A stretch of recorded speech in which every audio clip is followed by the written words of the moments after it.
Sir, you're charged with especially aggravated kidnapping. You're also charged with aggravated assault, and you're charged with theft of a firearm worth less than $2,500. You're talking about stuff that is not relevant. Hello and welcome to the Court of Public Opinion. I am the recovery addict, and boy do I have a case for you today. Why is the dog chewing on this guy? I think they have got the wrong guy there. Got the wrong guy, and the dog was biting him. He roughened him up quite a bit. There's a lawsuit.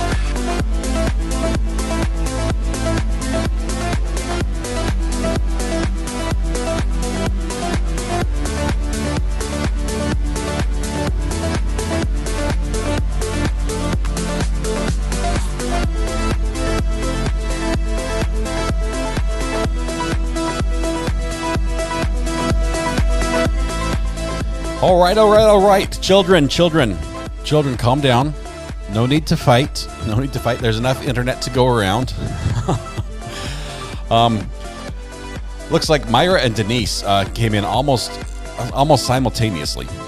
Had Denise typed just hi, I think she would have won, but Myra chose 2 characters and Denise chose 7 or 8. And I think it was the verboseness of Denise's comment of "got it" with 2 exclamation points that put her in second place. And Myra came in again, repeat offender status for Myra today. This is the second time today she's won the internet, but she came in with a high and she won, which according to Adam makes her the victor and the victim simultaneously of winning the internet. So congratulations, thank you very much, Myra. There you are. I've got it. Yes, Denise was a little bit longer. Next time, Denise, just remember, anything counts. Anything counts. That single character, a little emoji, whatever you need to do, whatever you can do the quickest will be the best way to enter. Myra takes full responsibility. She's trying to clear her name, actually, because she probably doesn't want me to bring this up. But the first time she won the internet, this is the 3rd time. The first time she won the internet, there it is. She's just owning it. She took out the whole neighborhood. Really, the entire neighborhood went down. Crews had to come out to repair the damage she caused. It was pretty bad, quite honestly. And we almost banned her from owning the internet, but we thought we'd give her another try. And she has proved herself this morning. So thank you, Myra. The internet is all yours for the rest of the day. I think if you win it twice in a row, you should be able to rename it. So if you do rename the internet, let us know what it is. Thank you very much, and we'll keep you in charge. Adam wants it to break your reign of terror. But yes, thank you for the victim alliteration, Adam. I appreciate that. Somebody reached out to me on Messenger, Facebook Messenger. Sean Stockton, shout out to you. Let's see. I was going to get you the name of the Chrome plugin, but I think if you just I looked for it, I couldn't find it. I'm using it, and I can't see what the plugin name is. I think it is. It's like just a chat pop-out Chrome plugin. It was free. It's a Chrome plugin. That's what I use, how I put the stuff up on screen. You see it over here in this window. It's a full screen. All I do is I take this screen that you're seeing right there, and to bring it on my screen, I just mask out the top and lay it over the top of the screen. So if I bring my mouse down to the bottom of the screen here, you'll see it on the big screen. That's how I do it. So it's a quick and easy way to make it happen.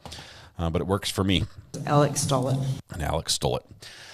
So Myra, you are here. Canes fan, good morning. Good afternoon. Sorry. Good afternoon. I have some sad news. There are no pickles. I may have had the last pickles yesterday, but I didn't draw the conclusion that after I ate all the pickles, the pickles would be gone. I realized that was a natural conclusion, but I sort of had a Harpootlian moment and just assumed that there would be more pickles after I ate the entire pickle jar. And so I am pickleless in the fridge, so we'll need to have to fix that here soon. Yes, she brought down the whole neighborhood's internet. This will be redemption for Myra. We're hoping for a good, solid afternoon. 6-volt bus turning a new leaf this afternoon. No cheap jokes, virtuous humor, or improper use of emojis. All right. I'll see it I'll believe it when I see it. There, 6-volt. Let's see. We have hopefully some good stuff. I'm really hoping. I've got my fingers crossed, all of them. There's a lawsuit. That the state just has a killer. Well, maybe I chose the wrong word. Okay, a really good witness. To put this all together and tie a bow on it and hand it to Harpootlian and say, good luck. We need a timeline. We need all the evidence just in order that we can see what you're trying to do. Cut all the crap out. Stop talking about the roadside, this, that, or whatever. Not even the drug use is really important. I don't want to know about that. Tell me why I should convict Alex Murdaugh for murder. That's what I want to hear from the state. And I want to hear it spelled out nice and clear with a timeline, with hard evidence that's backed up by things that I can remember that were testified to on the stand, and spell it out for me as a juror. That's what I want. Is that too much to ask? Yeah. Anyway, so we'll see if that happens. We had a pretty complete roll call this morning. I'll sort of call out the people I missed the first time around, or don't remember calling a name the first time. So continuing from this morning, it looks like O-Town Chill, BU Me, welcome. What is that emoji? Is it like it's a cat in a box, I think. That's a cat in a box. Jay Hughes, hello. The rest of you, Barb Murray, is Alec testifying? We won't know until really towards the end of the defense period for evidence. Let's see. Who else is brand new? Who hasn't here before? Linda Hill, I think you were here this morning. Shells as well. Jimbo. Jimbo, you got here pretty quick. I mean, let's see. You were at 1:58. I think Myra was here at 1:32. So I'm not saying you're late, but she beat you by a good like 20 some odd minutes. Let's see. CJ's mug arrived safe and sound. 6-volt. That is awesome. I love how the provider for these mugs ships them. They arrive in a little carrier package where they just cannot get damaged. I've got the blue mug today, drinking out of that water, of course. And it's delicious. But let's see. Adam says I've won 4 times. I'm not bragging or anything, but she's got you've got 25% more wins than Myra. Is that what you're saying? Canes fan, we got you here earlier. TW Agent K, hello. Broadway Garden. Is this the last day? It's the last day of the state evidence. Hopefully, they said earlier in the week they were going to wrap this morning. Well, now it's afternoon. They haven't wrapped yet. So we're hoping by the end of the day they will rest, and that's exactly what I want to see too. A bow wrapped up. Yep, nice and neat, and I want Instagram ready package. Something you would want to just post and share with your friends. Say, check out this package, and I do a great job on the wrapping paper. Did the judge say why we're ending court early today, recovery addict? Michelle, I think he did originally. I think he had a prior commitment tonight, a hot date. I don't know what it was. But there was something that he said we were going to end early, and I believe it was because of him that we're doing that. But it's just going to be an hour so early.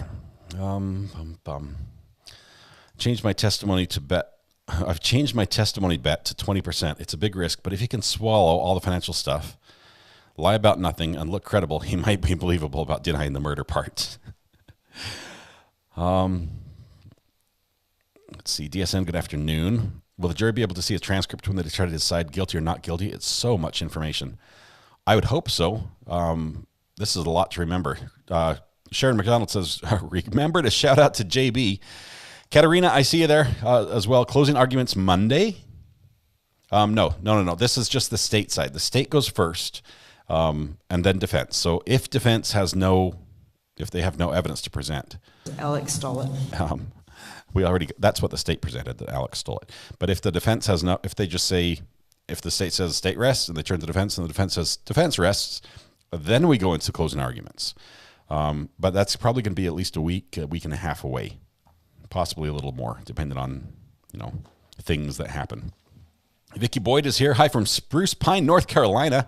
A fellow North Carolinian. Welcome to you, Vicky. Good to have you. Need to be glamping, says timeline. Come on down. Could we have the timeline? Take the witness stand, please. Lady Mystery, a timeline is a must. I agree. It's got to be spelled out. And we've seen several versions that are made based on what we've heard. But we haven't seen everything that they've seen. We haven't seen all the reports and all the little bits and pieces that need to be just, put it together. Put it together on a map. Pickle, Is it that hard? fondant, snacks, hamburger, to go cup with straw, popcorn, beaming face with smiling eyes, beaming face with smiling eyes, this. beaming face with Angie, smiling eyes. Thank you very much for the super chat and the pickle fund and snacks. Love it. I actually had way too much popcorn at the basketball game last night. One of my boys that I took wanted some popcorn, and I thought, I'll have some popcorn too. I should have just had like an injection of like that grease right into my arm, because I think that's pretty much where it all went. But it just it was tasty. I do love movie theater popcorn. Let's see, Double Agent 205, welcome. Glad to have you here. SMB pickles working tuna salad sandwich. Just don't go overboard. Yeah, I do love pickles and tuna salad. Dill as well with tuna is great, but I'll have to try with the SMB. Did the evidence by GM come in? Linda, yes and no. I say yes because the GM expert authenticated it and they were admitted into evidence, but no, because we really haven't gone through a timeline step by step through all the information that should contain. So a little bit of yes and no. I believe the defense might bring up some, because I think they think that some is helpful to them, but I hope that the prosecution will have that as well. Maybe in this big timeline witness for the afternoon. I think Alec had Maggie's phone before he shot Paul. Makes sure she can't call for help. There's an idea I haven't heard before. That's interesting. Let's see. 3 has to be live. There we go. Audio off. Okay, we've got audio going from the courtroom, so if the bailiff yells, you will hear it. Has anyone seen AJ in chat today? Michelle, AJ began a new job. She is a paralegal and began a new job where she may not be able to join us as often.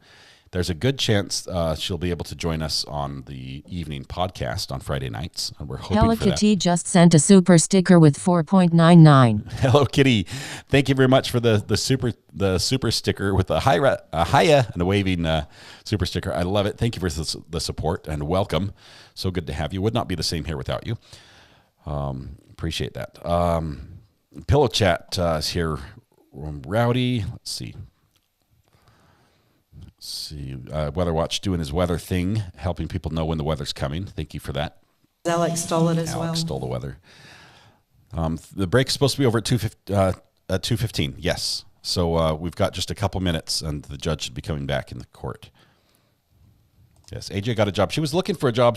Her old job finished. I'm not sure what happened there. She was looking for another job, and she'd been traveling around trying to decide where she wanted to go. And I think she found one and got one that she really wanted. So we're super excited for AJ. It's going to be awesome. And when she checks in, it'll be like everyone just, tackle hugs all around. Let's see. Carolina girl. Eddie may help. He has nothing to lose. I think I get so confused with how the state is presenting evidence that if at this point they bring Eddie in, it's going to be, I'll just throw my hands up. I don't know what to say. Danessa, welcome. Good to have you here. Dallas born, Boston bred as well. Double Agent 205. Squirrel. I don't know where the squirrel sound is. It's around here somewhere. It's on this page. Yep, right here. Squirrel! There it is. S-Web, was Curtis Eddie Smith related to Stephen Smith in any way? I don't think so. I thought there was a distant relation to Alex Murdaugh, but I don't think it was related to Stephen Smith. I hadn't heard that connection. Let's see. Nicole is here. She's back. Welcome. Good to have you, Nicole, and love your feedback and input on this. Yes, we're super excited for AJ. It's so cool. Let's see. Little Miss is having trouble with the TV again. I can try to troubleshoot it, but probably not during the live stream this time. We might, maybe after, give me a call on the burner phone or something. We can see if I can help you out. I went from they will find him guilty to such a mess it will be not guilty, says Red Flinch. Yeah, it's tough. Canada's helping with recovery of shot down objects and identifying them. So, Roxy, if the U.S. shoots down the balloon over Canada... Oh, wait, hang on. I have a job to do now. I was just handed a jar that needs to be opened. So here's a little ASMR sound that you don't normally hear. Imagine this is not a can of meat-flavored pasta sauce by Lidl. Imagine it's not that. And imagine it's a jar of pickles. So let's hear this. That's pretty satisfying. It opened right up, Mrs. R.A. I'm not sure what the trouble was. There's a lawsuit. Imagine it's pickles. Let's see. Jimbo's here. Little Miss, it's my Roku remote this time. Oh, man. Those can be a little bit of a pain if they don't connect properly. And it's not a battery issue. You make sure the battery's in the right direction. We're having spaghetti tonight, too. It's awesome. I'm excited for the defense to start. Now we get to the good stuff. Nicole, I sure hope that this bumbling idiot approach that the defense has been using to question every single prosecution witness is dropped. She loosened it for me. Says Vanessa. I was just giving her a hard time. I hope they drop that. I hope they come in and look like professionals and know exactly what they're going for and just exactly how to deliver it. Everyone's saying she loosened it for you. She did. She wanted to make me feel good, so she made it easy for me to open and then just gave me that moment there in the sunlight to bask in my strength. Matthew Harris is here. Welcome, Matthew. Good to have you here. Hope your days in court are going well. Let's see. Is there a reset button on your remote under the battery cover? There should be on that Roku remote. I think I only have the Apple remote, which is a little different. And quite honestly, I don't like this one. It's not very useful. Let's see. Everyone had the same idea. A little miss. Now you've got everyone to help. Okay, so the Roku is like a stick and a remote. Maybe it needs an update. Definitely don't give up and see if Recovery Addict can help. Okay, I can tell you the Roku is the box, like the Apple TV type of box, because I've helped her with that. It has the HDMI cable going from it to the TV, and so it has the full-size Roku remote, but I'm not sure which version of the remote it is. Mrs. Wollever, Kids Can Draw, you're here as well. Welcome. Not Today is here. Queen Olive, I see you there. Let's see, we've done most of roll call, so I'm just calling out the people I missed this morning. I just now realized we're in your living room. Says, hey, Shiza. No, we're in the courtroom. What are you talking about? Look at this. Look at this. This is the court. You don't see any green screen curtain up here at all in this corner at all. Let me just try to block that. We're in the courtroom. I'm looking at the judge right now. Yeah, we're in my home. That's where I live stream from. It's actually an office. The front room has too much changing light. I live in an old home, a home that was built I think in 1910 or 1915, and I love it. Other than the fact that it's old and it constantly needs to be repaired, but we have an amazing like stained glass leaded crystal window that's like bowed in, so it's like curved but cars go by and everything, and lights and flashing lights and sirens. And so if I were to film in there, there'd be all sorts of weird strobe effects happening during the day as that goes on, especially if it gets dark in the evening. Let's see. Goodman Law says, I agree with you. I feel like we had a sneak peek with Owen's Cross. Yeah, that was like a moment of brilliance, right? It was just like, oh, this is good. This is good. If we could have that all the way through the defense, it would be amazing. And you might get me all the way solidly in the not guilty side if they can do a good job there. Matthew Harris Law is in the house. Always good to have him here as well. Did you pour your water yet? I still got some from the previous stream, and I have 4 half-empty bottles. This is funny because my cup can hold, I believe, 15. I think they hold 15 ounces, and the water bottles hold 20 fluid ounces. So every water bottle that I have has exactly 5 fluid ounces in it, and I have 4 of them, all with the exact same amount of water in there. So I now can fill my mug one more time and have a spare water bottle for 5 more fluid ounces. So I'll use those up here in a minute. Let's see. Jeff H., you live in a home built in 1910. Now we know where you live. Why do you dox yourself? I live in the country. It's an old home. I love it. Let's see. Whoa. Someone just like sat on the microphone. That was super loud. I'm glad I have the limiter on, so it can only damage our hearing. It can't completely destroy it. Let's see. What other backgrounds do you have, Allie? I've got a couple actually that. I have a background from the Knoxville live stream, so I can report as if I'm an inmate checking in with a judge for an arraignment hearing. I have one of those. I've got a few. My dogs like this show because your calming voice. High Speed Drifter, what are your dogs' names? Let me rile them up just a little bit for you. All your various court stream sources come in on HDMI. You call up the URLs on a switcher or something. Jeff, great question. I do use a this is called an ATEM Mini Extreme ISO, which is an 8-channel.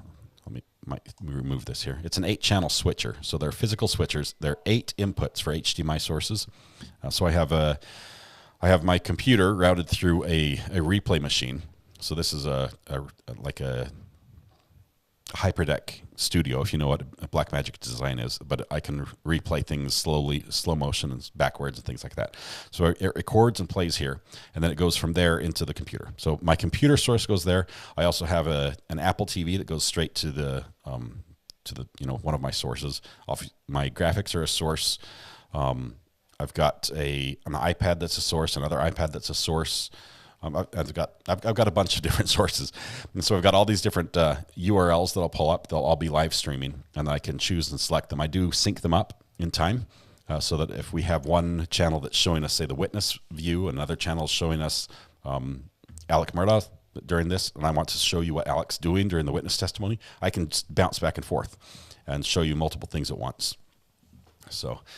That's why I do that, and also if one feed just drops for some reason, we can just instantly switch over to the other and not miss a beat. But I prefer this to say like a OBS type setup, which is more software based. So it is a switcher, that way, HDMI switcher. Great question. Let's see. Are we expecting the state's timeline witness now? Yes, I am. Bay One Gaming, 100%. Squishy, come here, Squishy, come here, Squishy. Is that working, Katrina? I'm not sure. Angel and Happy, come here, Angel, come on, Angel, up, jump on the couch, jump on the bed. By high-speed drifter. Is it working? I don't know. That's my call a dog voice. That's what I get. Is that calming? I don't think so. Weather Watch says tornado warning for Tennessee right now at 1:17 p.m. So at 1:17 Central, a severe thunderstorm capable of producing a tornado was located 8 miles south of New Johnsonville or 10 miles south of Camden, moving northeast at 40 miles per hour. Please stay safe if you're in the area. I do miss Knoxville as well. I wish they hadn't stopped streaming, but I think they stopped because we started using them. I mean, not me specifically, but we collectively. Do we have court on Monday or is it a holiday? It's a holiday, Sharon. Great question. We will not be in court on Monday. I don't see a button. The model number of the remote is RCALRIR, if that helps. We'll troubleshoot this for you for sure. Maybe you already answered this, but why would 4 feet exclude Alex Murdaugh and 3 feet would include him? Defense is hiding hard for this 1 foot. I think, Andrea, that has to do with the distance from the shotgun. And that's the range that one of the witnesses testified where stippling occurs or doesn't occur. And so if they can say that if one witness says it happened this way and the shotgun had to be in this location and that puts it inside that range and stippling didn't occur, that would be an issue. So I think that's what they're arguing over. But I haven't heard definitive answers that would say it's impossible to happen the way the state's saying.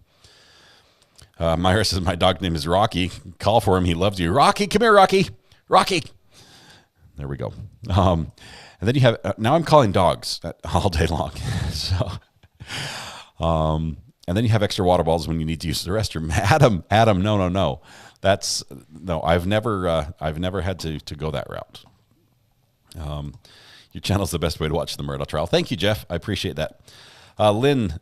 Lynn's name's dog is Rocky as well, so I got a twofer on there, 2 for 1. Yes, they notice you calling their names. Cousin Eddie is actually trending. It's true. Okay, so no Cousin Eddie yet. I wonder if he's in court. If he's like on standby and they're making like a last-minute decision. Without producing the actual weapons, most of the gun evidence is useless. Here we go. Let's see what we have.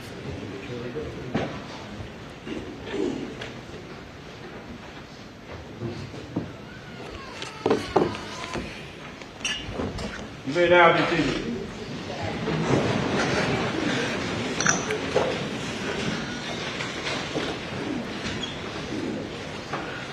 Ready for the jury. State's ready, Your Honor. Defense ready, Your Honor.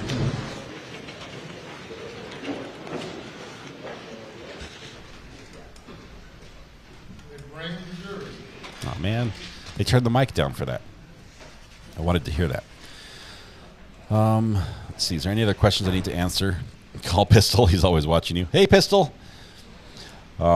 Pistol's the demon dog. Don't forget to call Dr. Watson's name.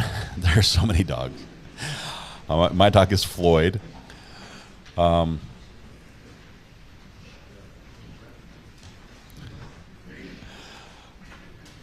The defense really wants him in as they open the door to make it seem like he's responsible.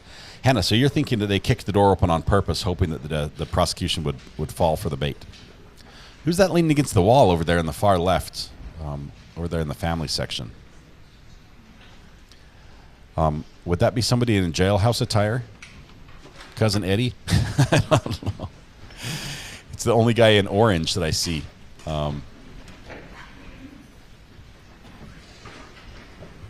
Everyone's looking at the jury.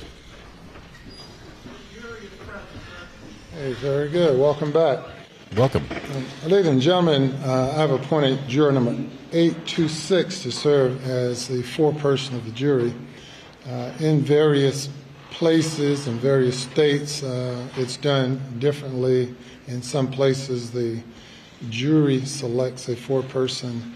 It's my practice to appoint a foreperson. So judge's preference. The fact that a person is appointed as foreperson does not give that juror any more authority than any other juror. All jurors are equal participant, and each juror has an equal voice in the process. Well, certainly welcome you to this role as foreperson, and look for all of you to continue with your role in the process from now through the end. And with that, we will have the state call its next witness. Thank you, Your Honor. May it please the court, the state called Senior Special Agent Ryan Kelly. Okay, this is the guy that took the phone call from Alec, I believe, about the roadside. Felony, huh? What a name. Little felony. Sorry if I'm walking away from you. Do you swear or affirm that any testimony you give today will be the truth, the whole truth, and nothing but the truth, so help you God? Yes, ma'am, I do. All right. Please be seated and state your full name for the record. Spell your last name, and make sure you can get to the mic real good. Ryan Kelly, Kelly. Special Agent Kelly, how are you doing today? I'm doing well, sir. How are you? Doing well. If you would just quickly introduce yourself to the jury and just give them a short synopsis of your career in law enforcement leading to where you are today. My name is Ryan Kelly. I'm a Senior Special Agent with the State Law Enforcement Division. I'm from Berkeley County. I went to college at the Citadel, where I studied biology. I attended the South Carolina Criminal Justice Academy.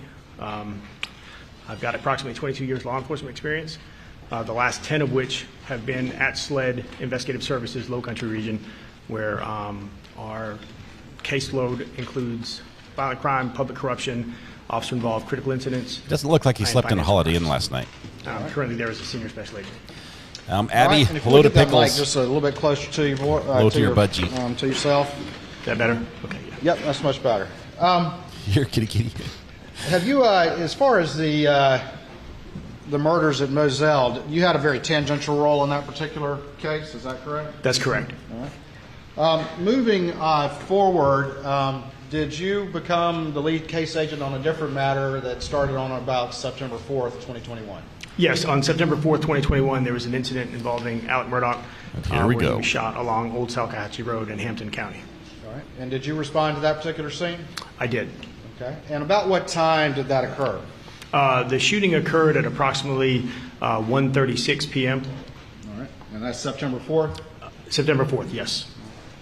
As you arrived at the scene, what, if anything, did you notice about what vehicle was there? Prior to arriving at the scene, while en route, Mr. Murdaugh was being treated at a hospital in Savannah. So I responded to Savannah first. Right. After meeting with Mr. Murdaugh, I then responded back to the Salcahatchee Road. Okay, and we'll talk about that in a bit. But let me ask you about the scene a little bit. What vehicle was at the scene? There's a black Mercedes SUV. All right. And do you know who that Mercedes belonged to? Yes. And who did it belong to? Maggie Murdaugh. All right. And What information had been, you said you responded to Savannah Hospital, is that correct? That's correct. All right, and you had a chance to talk with the defendant, Alex Murdaugh? I did. And do you see him here in the courtroom today? Yes, he's there in the brown blazer in between Mr. Harpootlian and... Let me ask you, I want to ask just a little bit about the scene before we get into that. In between Mr. Harpootlian. What, if anything, did you notice about the condition of the vehicle? The vehicle had a driver's side rear flat tire. Okay. And did you notice anything about that particular tire, the class of tire it was, or what kind of tire it was? That particular tire is a run flat. All right. So the tire was flat, and when we got there, we expected to see some type of damage to the tire, to the inner wall or whatnot, and that just wasn't present. After reviewing the tire and looking at it up close, we saw what we thought appeared to be a small puncture wound or a puncture mark on the sidewall. All right. And what did that appear to have caused that as you looked at it? It looked like a small blade, like a pocket knife that most police officers would carry in their pocket. It appeared to be something similar to that. Tell the jury a little bit about a run flat tire. What does that mean if the tire goes, quote, flat? Well, I don't work for Mercedes, and I'm not a tire expert, but it is it's a feature on certain brands of tire that once there is some type of puncture, that the tire remains operable. So if you're driving on a road and you suffer a blowout, it allows you to drive to a safe space, where you can pull off and seek assistance there. But they typically don't go flat immediately after being punctured, unless there's some catastrophic damage to the tire. We're really close, and in this Ed. case, there Really was close. not. That catastrophic damage was not there.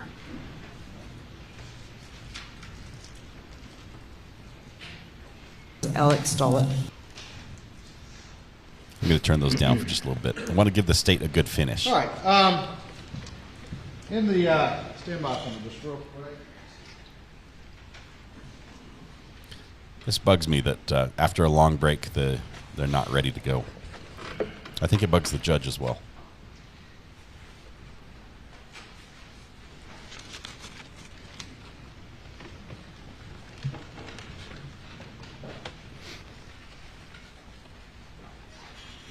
In the course of your investigation, as you started to look into this, did you obtain a copy or review the 911 call from this particular incident? Yes, I did. All right, and who made that particular 911 call? Alex Murdaugh. All right, and I'm going to show you the disc. what's been marked as States 543, and is that a disc containing that particular 911 call? Yes. All right, Your Honor, at this point I would move in States 543, I believe without additional objection. Without additional objection, Your Honor. It's admitted. All right, thank you. I'm going to go ahead and play that.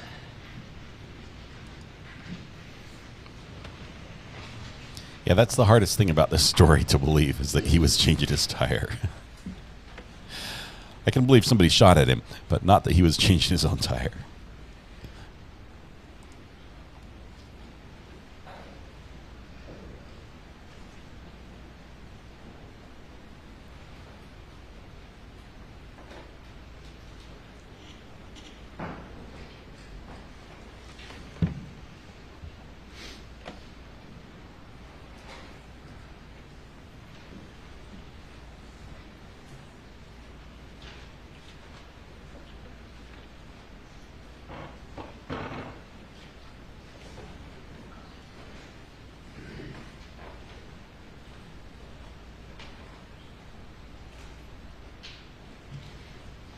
We're waiting.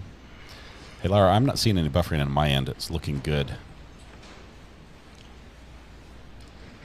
I'm having a bit of technical difficulty here. Let me ask you this.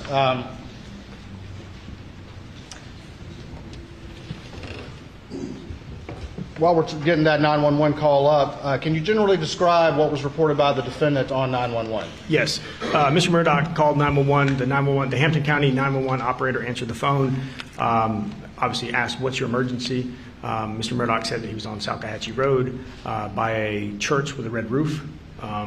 When she asked what had happened, he said that he had been driving on Old Salcahatchee Road, suffered a flat, and when he pulled over, another motorist arrived on scene to render assistance, and he said that when he turned around, the motorist shot him.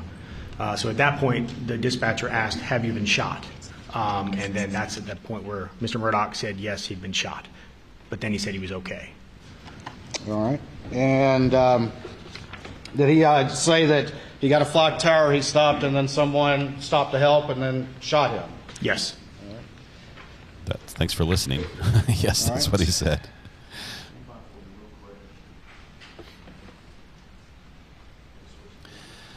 Okay, so it's really hard to play a CD sometimes.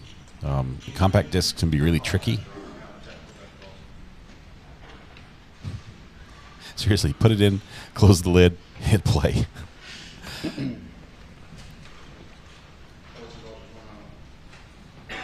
about to get a break. How many lawyers does it take to play an audio disc?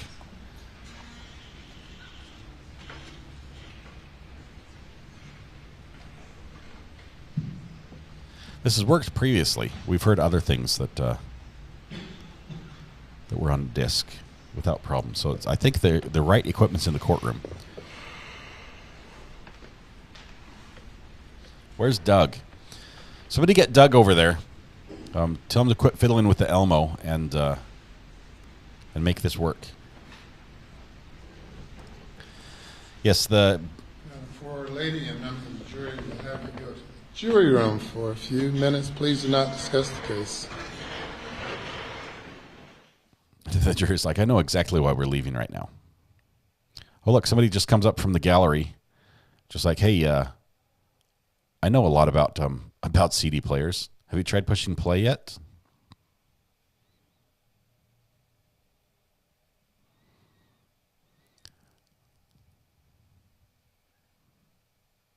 Let's try to turn the speaker on. Can you hear me now? Hey, there we go. Yeah, they do have a standing objection. Basically, they object to all this stuff.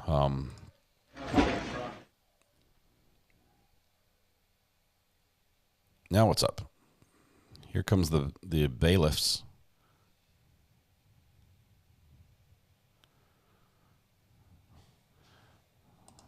Now what's happening? Man. Okay. Anyway, so nobody who was changing a tire, and that story is fabrication. So nope on that one. Officially subscribed with all my accounts as Dilly Pickles. Somebody's going to be the 6,000th subscriber. Let me see if I can check this. I don't know where we're at. I think it will probably happen here in the next day or two. Let me see if... Got a little audio there. Hold tight. Let me see.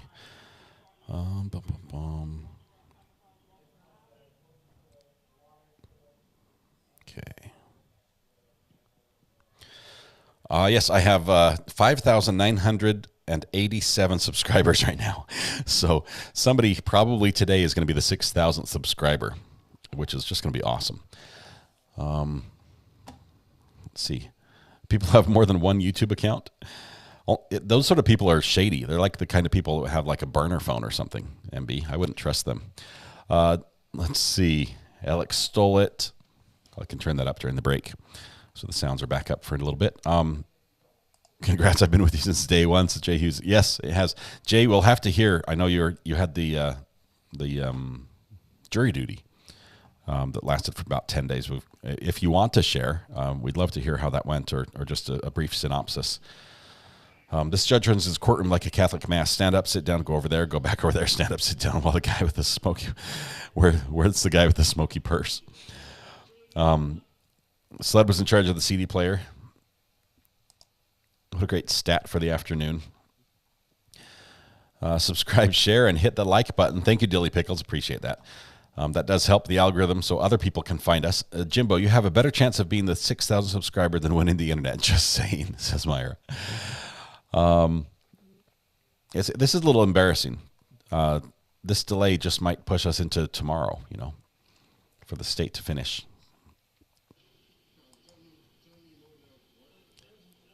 There's a little bit of audio coming through. I'm going to try to boost it just a bit, so we might get blasted out here.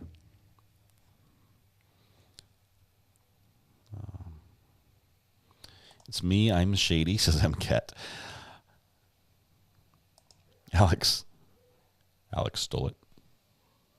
Where is it? Alex stole it as well. Alex stole it as well. That would be awesome if we hit 6K today. That would just be really cool. They are knocking off early today, about an hour early is all. The volume's up to 8,000%. I've got it turned all the way up. I've actually increased it 10 decibels for those that really want to know. I can increase the input as well, which adds more distortion. But if we needed in a pinch, I could add a little bit more sound to it. Carly 196, also an OG, been here from the start. Hello, Mrs. R.A. How you doing? Great. You came in to tell me there's a cricket on the floor, right? Yeah. I see it. And you're going to steal my iPad? It's mine. Oh, you're going to steal your iPad? The whole thing? I need it. I'm teaching a class. I won't need it. Okay. Things will get really fun here for just a minute. Mrs. R.A. is going to steal one of my devices that is actually her device. Full disclosure. So I have to run that on this. So what's my IP address?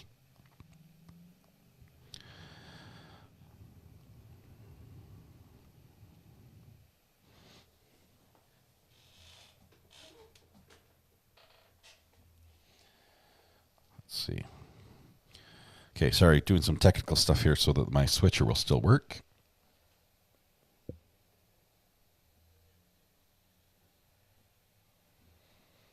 So now my IP address ends in a 6 instead of a 14. Alex stole it as well.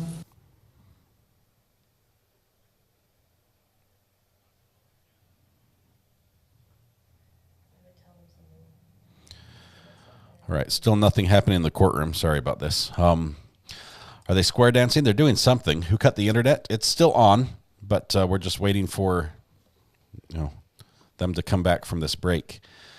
They can't get the CD player working. And this sort of looks bad on the judge as well, because the judge provides this. It's sort of like standard issue for the courtroom. R.A. stole it. No. We love Mrs. R.A. Hi, Mrs. R.A. Hi, Mrs. R.A. Everyone's saying hi to you. And there's a cricket. The cricket sort of jumped into the room. I'm not sure how it got in the house, but it's here. So if you hear it chirping in the background, that's where it's coming from. Let's see. We need to go to the jury room so we can fix this. I need to get my IP address fixed on this right here. Edit 2.6. Save that. Close this. And now we test again. Oh, I have to open it. Never mind. Hang on.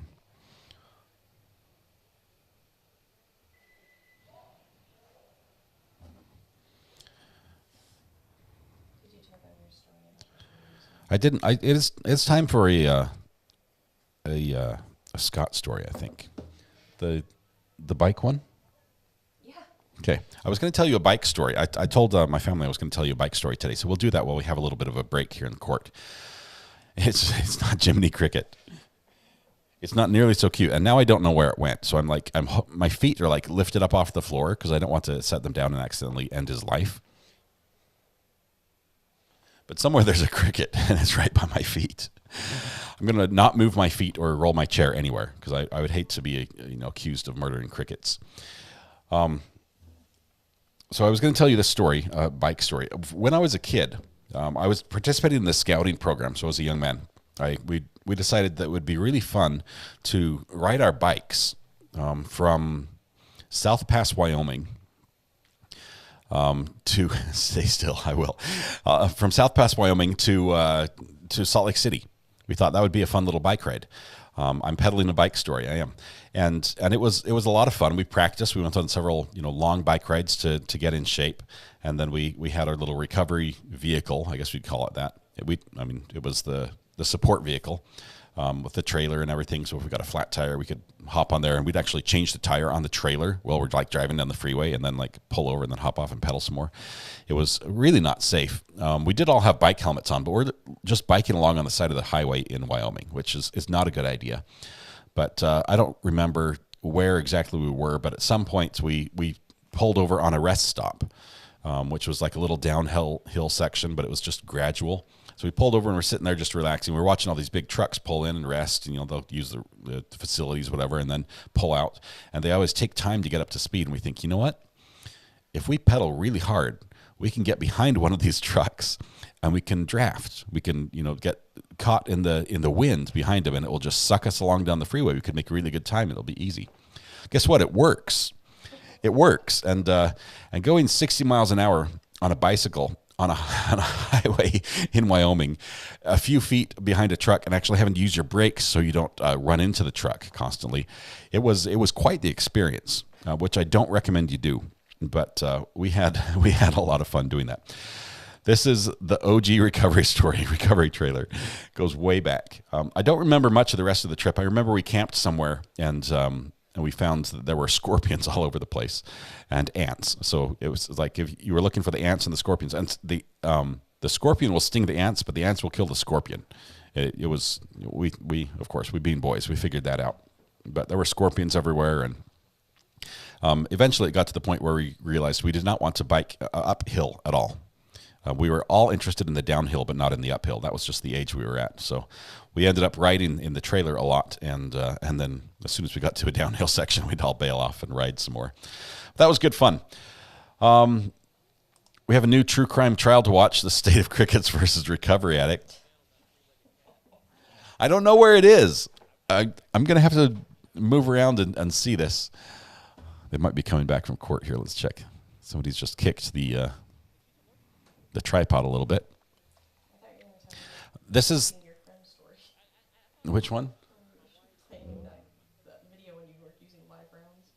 Oh, there was another story. This one more is closer to the true crime, not true crime, but actual crime. Also, same scout group, same group of boys, same amazing reasoning skills that we had back then that caused us to have such safe activities. We got in our head. And this was probably initially my first experience with and love for creating movies. And we got the idea that we should make a movie. We should film our own little write, direct, act, star in, edit, everything. We were going to make our own movie. And we put our collective brains together, and with the 3 cells that were available, brain cells available, we decided to make a Western movie. Because most of us had some sort of Western gear, whether it was cowboy boots or Levi's or hats or, something like that. And so we lived right near the mountains. This is Davis County, for those that are curious, Davis County in Utah. And we went up in the foothills, and we're filming this Western movie. Well, our little brains, the best plot we could come up with is that we would it would be all a big, huge fight between these cowboys about a jar of Pace thick and chunky picante sauce. Which when we called it Thick and Chunky, that was the name of the movie, and so the movie actually starts out where we stole music from Last of the Mohicans for like the deer chase scene, and we used that, and it's actually just some 2 of the boys running after each other, and at the end of that chase, the one of the boys one of the boys said, "Hey."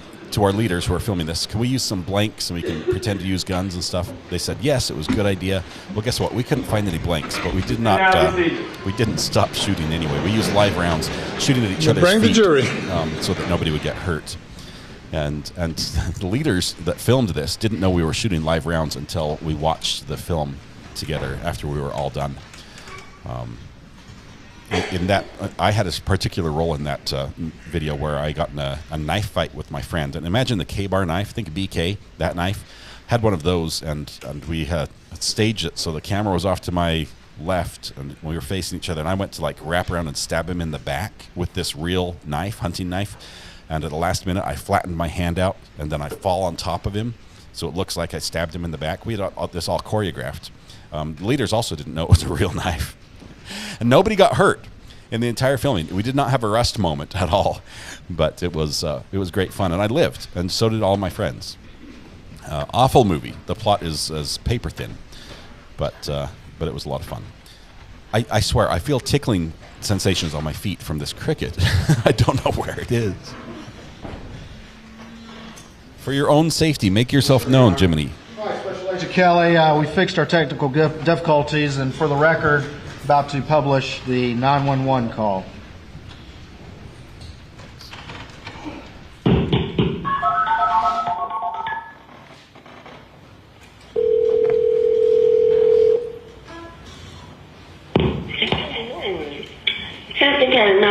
Where's your emergency?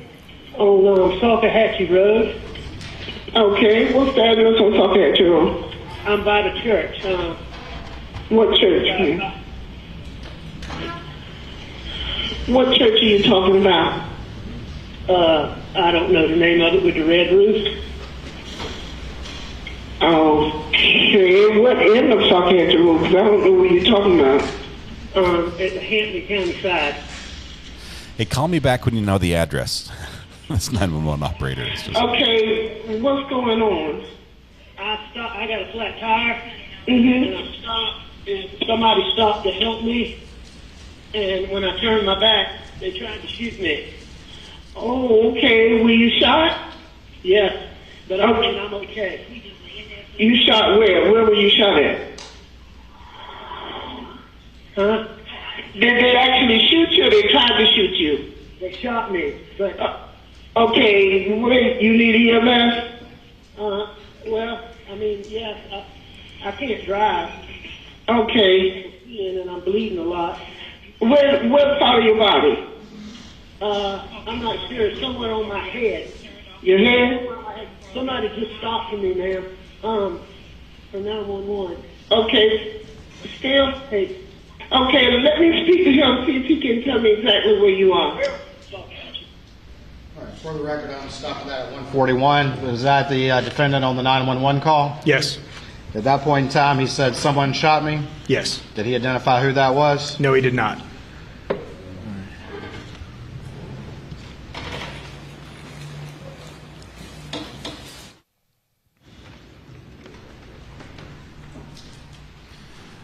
I love how he leads the 911 call with, I've got a flat tire. He's been shot in the head, but he's like, yeah, on the side of the road, I'm going to show you what's been marked for States 545. And is this a copy of a body-worn camera video you received from the defendant in the ambulance at the scene? Yes. And by the scene, we mean the side of the road on September 4th. Absolutely. Salkahatchee Road, September 4th, 2021. Your Honor, at this point, I'd offer States 545 into evidence, I believe, without additional objection. No additional objection, Your Honor. It's submitted. All right, for the record, I am going to publish a portion of that video. I'm going down the road. I had a tire go flat. I pulled over, and this car went by me, and I didn't pay a lot of attention. Truck, but then it turned around, came back. A real nice guy, acted like, and I turned my head, and I mean, boom. Okay. You know what kind of gun it was? I don't know what kind of gun it was, but it sounded like a shotgun, even though it was so loud. It didn't sound like a 22. I know that's what they think it is, but it didn't sound like a 22. It looks like a small caliber hole. Yeah. Small caliber? Yeah, small caliber. It looks like a BB gun, but it sir. was extremely loud. What's your name? Alex Murdaugh. Okay. If it was a 22, I mean, was there stippling on here? Was there gunshot stippling? 527-68. Did he shoot himself with an air rifle? What's a good telephone number, Mr. Murdaugh? 942-1227. 27. What's your address? PO Box 457. Box 457, Hampton. 321,000, Temple, 321,000, Temple. Uniform Nancy Popper, Rotary Stick, repeat, Uniform Nancy Popper. So, you said it's a blue color pickup. Is it a Ford, a GMC, or what? It wasn't a Ford, I know that. It wasn't a Ford?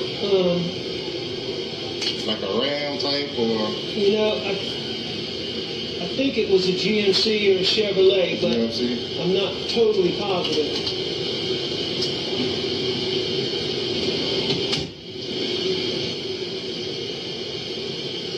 I promise, so do not. So you got a flat tire in Mercedes Benz, on the side of the road, try to change your tire. The blue color pickup came beside you, you thought everything was okay, and then the cloud, you think of a shotgun and get shot. How many times did you fire it, you think? I think just one time. One time? They keep turning the volume down. I lost my vision right when it first happened. And Let's go ahead and call leads on the 4 no, coming to the hospital. What's that? We're flying out. Oh, we're flying. Yeah, we're flying. Yeah, we can't handle that. Okay. Not no traumas are hit like that. When the flight crew gets in, we'll find out where I'm here. All right. Once you give me some picture of them first. Hold on 1 second. All right. For the record, I played that clip from about 14:07 to 14:10 by the timestamp. Was that the defendant in the ambulance at the scene on Salkatchie Road? Yes, it was. And did he again tell the story that he had been shot by an unknown assailant? Yes, the story was consistent. All right. And did he say at any time during that anyone shot him? No. And what did he say the weapon sounded like that shot him? He said it sounded like a shotgun. No stippling, small caliber bullet. It could have been the air rifle.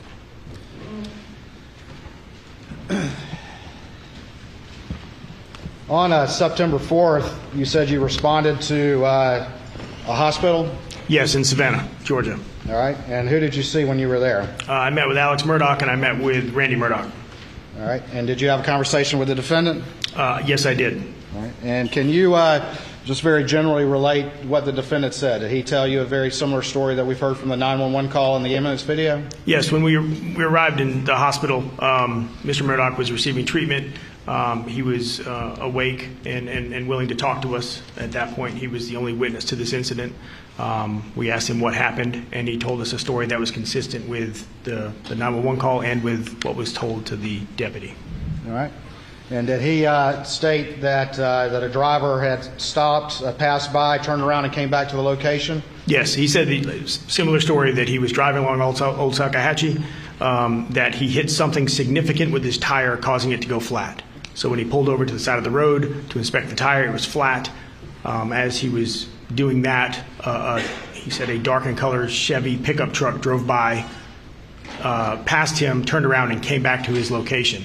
He said he made contact with the driver, and as Mr. Murdaugh turned around to walk back to his vehicle, he said the driver then shot him. Did he say that the driver of the truck seemed very nice? He described the driver as a very nice-looking male between 30 and 45 years of age. Did he tell you what he thought the weapon was that shot him with? Yes. While he initially said it was a shotgun in the ambulance, when we met with him at the hospital, he identified the weapon as possibly a .22 caliber. Did he say whether or not he ever lost consciousness? He said that he lost his vision, dropped down to his knees, but he did not believe he'd lost consciousness. Did he describe the vehicle of the person that supposedly did this? Yes, he again described a newer model, dark in color blue Chevy pickup with, I believe, some type of sport tires. All right. And did he describe the driver at all of safe. this that supposedly was the person who shot him? Yes, his description of the driver was consistent, a white male between 30 and 40 years of age. He described him as nice looking, a nice person. He described him as having close cropped hair with a close cropped facial hair. And did he say whether or not he would recognize this unknown person if he saw him again? Yes, Mr. Murdaugh told us that if he were to see the person again, he would be able to identify him. At any point, did he identify specifically any individual, or did he claim that this was an unknown person? He never gave a specific individual's name. He just said it was someone he did not know.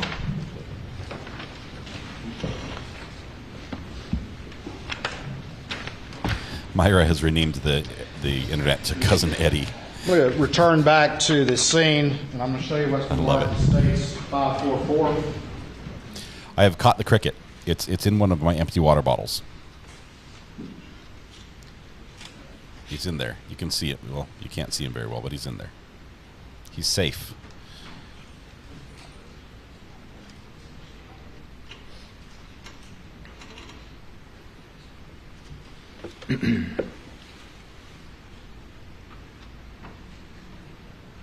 Okay, so obviously the worst part of the story is he had run flats. Thank you. I'm going to show you what's just been stabbed him marked with a pocket knife. States 544, and see if you recognize this particular image. I do. This was recovered from inside the black Mercedes SUV driven by Mr. Murdaugh. It is his assistant solicitor's badge. Get out of the helmet real quick, please. Let's see this badge.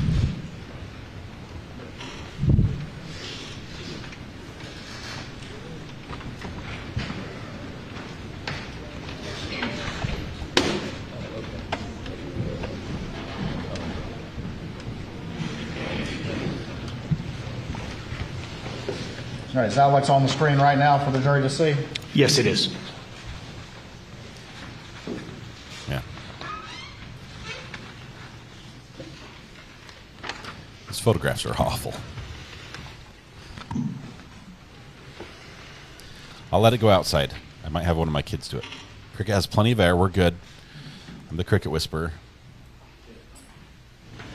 All right, we're turning back to now let's move into September 5th. Did agents with law enforcement continue to sort of search that scene where the Mercedes had been located?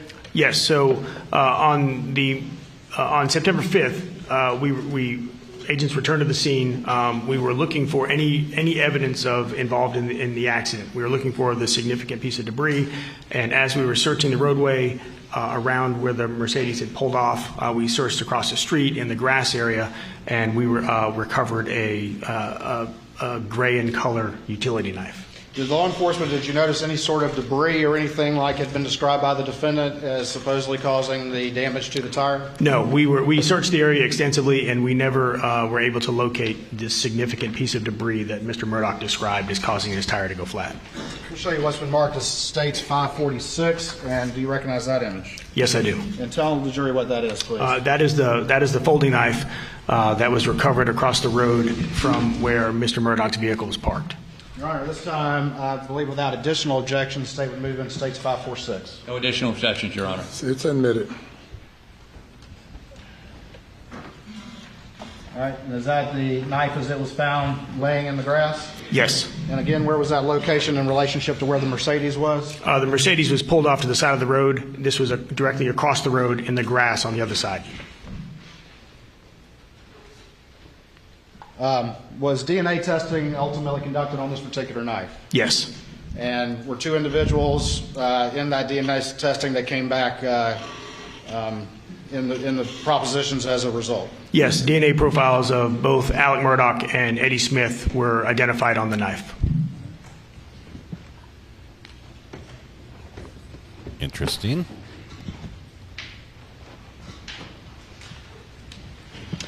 In the course of the investigation, did you uncover any evidence that not long before this event occurred at 1:34 or so on September 4th that the defendant had a confrontation with an individual? Yes. And who was that? Remind the jury of that, please. Prior to going to South Comanche Road, Mr. Murdaugh met with Chris Wilson.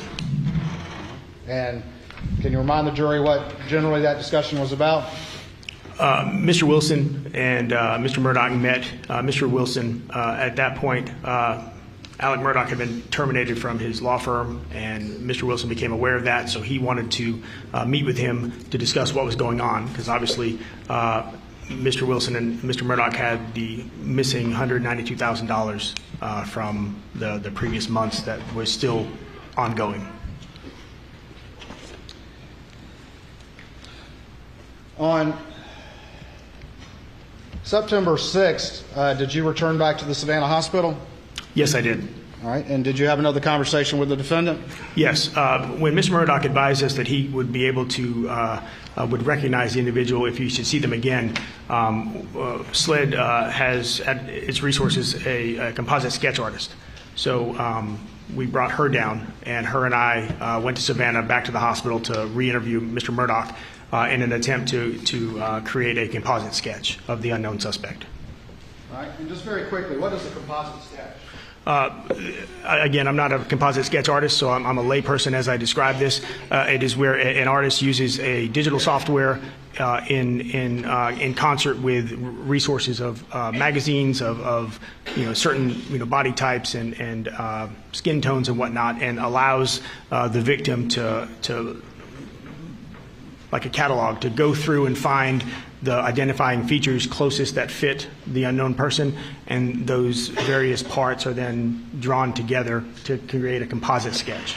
It's like playing Mr. And Potato during Man. that particular It's interaction, Mr. Potato Man. It's like these lips, these hair, these eyes. Was the defendant able to answer your questions? He was. Did he respond appropriately to subject matter? He responded appropriately, was able to answer the questions asked of him. And again, we started from the beginning, and he again went over the entire scenario of what happened on the 4th, and it was consistent with the versions he had given us previously. Did he agree to have this discussion with you? He did agree.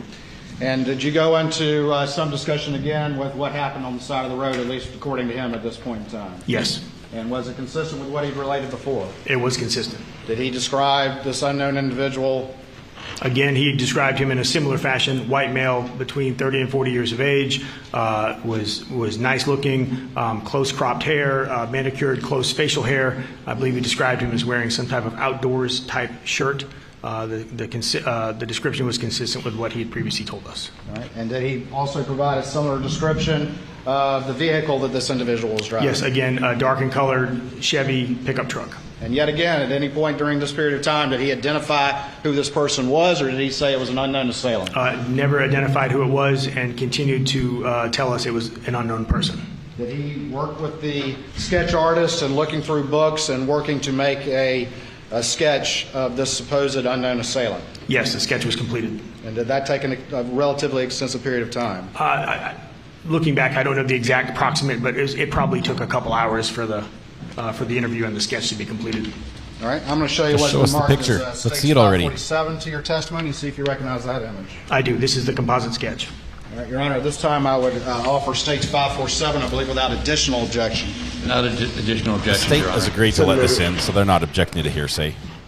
They've said we're going to allow this part in.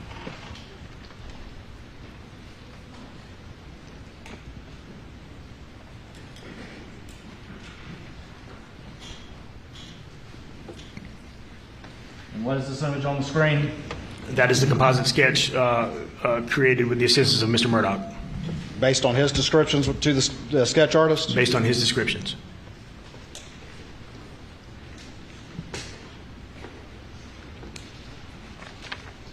Interesting.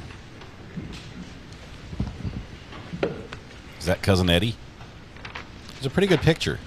I mean, it's not a cartoon drawing, which, I've seen some of those. This is on September 6, 2021? September 6, 2021. That evening, did law enforcement receive any communication from the defendant's family? Yes. On the evening of September 6th, Special Agent Owen received a call from Mr. Murdaugh's brother, Randy. All right, and can you relate what the investigation learned from that particular conversation? Alex Murdaugh was still in the hospital in Savannah. Randy and the family had been down there with him. Randy called Special Agent Owen to let him know that Alex had been making calls from the hospital to some unknown numbers. So Randy provided those numbers to us. And was information related that he had contact with hospital staff? Yes, Randy told us that Alex was trying to convince the the medical staff members to allow him to use the phone so he could make phone calls. And was information related that he was actually offering the staff money to try to use their phone? Yes, one of the nurses in their notes made note of Mr. Murdaugh trying to offer money to use their phone. How much money? Was it cash? Guys, I'm 5 away from 6,000. Family of Mr. Murdaugh relate a specific name and a number to law enforcement as they discovered that Alex was attempting to contact this person? A specific name and number were provided to us. Curtis Edward Smith. We were able to take the telephone number and trace that back to Mr. Smith.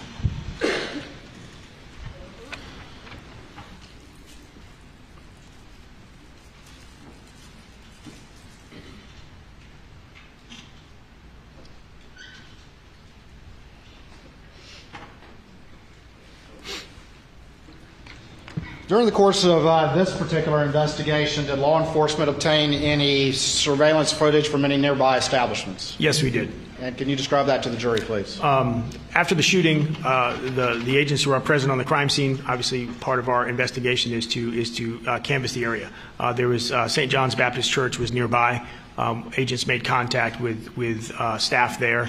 They in fact did have surveillance video that captured the roadway of Salcahatchee Road. Reviewing the footage, we first looked to isolate Mr. Murdaugh's black and color Mercedes. That was something that was a known to us. That he went that way, it would have been seen. And as we continued to review the footage, we started looking for a blue and color Chevy pickup truck. At 1:25 p.m. approximately, we observed a blue and color Chevy pickup truck with a gold or yellow in color passenger front quarter panel. Passed by at 1:25. Approximately 20 seconds later, Mr. Murdaugh's black and color SUV passed by. At 1:30 p.m., the blue and color pickup truck was seen driving back the opposite direction away from where Mr. Murdaugh would have been. So we went ahead of him first? All right, I'm going to show you 3 images that have been marked, states 548, 549, and 550, and see if you recognize these images. Yes, this is the 1:25 p.m. image. The first image is the pickup truck with the gold front quarter panel. The second image is 20 seconds later approximately with the black and color SUV. And the third image is at 1:30, 5 minutes later, with what appears to be the blue and color pickup truck driving back the other way. Your Honor, this time the state would offer states 548, 549, and 550, I believe, without additional objection. No additional objection. They are admitted. All right. Putting this up on the screen, we have the timestamp up here. Is that correct? Yes. And what is that right there? Oh, that's a That beauty. is it is a dark blue and colored Chevy pickup truck with a gold front quarter panel. All right. 549. What does that image reflect? It is the Mercedes SUV. Going in the same direction? Going in the same direction, approximately 20 seconds after. And then 550, what does that reflect? That is at 1:30 p.m., approximately 5 minutes after the initial vehicles were seen. The blue Chevy truck appears to be driving in the opposite direction. Did law enforcement travel to any particular residence in light of the information that had been provided by the defendant's family about the calls that the defendant was making? Yes, once we were able to identify Curtis Edward Smith, we from 6,000. quickly learned that he was a resident of Walterboro, South Carolina. So we were able to go to his residence the morning of September 7th, and we were able, he lives at 1075 Burlington Road in Walterboro. Agent Owen went by and was able to locate or observe the blue and color Chevy pickup truck with the right front gold quarter panel. Was a search warrant conducted of that residence? Yeah, a search warrant was obtained and executed on the residence. What date was that? September 7th, 2021. All right, and during the course of that search warrant, was there some narcotics found? Yes. Was there a ledger found? Yes. So a small amount of narcotics. Mr. Smith has a garage, a modest home. Over the course of the execution of the search warrant, narcotics were located inside the garage.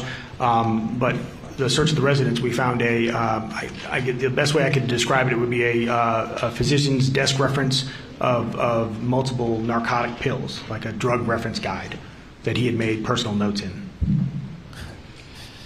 Which ones are good? And was there any sort of notebook with a ledger in it or anything like that recovered? Yes, there was also a small spiral notebook, a 3.5-inch spiral notebook that had various. It looked like obviously it wasn't completed by an accountant, but there was numbers and there was pills and descriptions Just hit 6,000. It looks like some type of sales ledger. Thank you guys, you're amazing. That's awesome.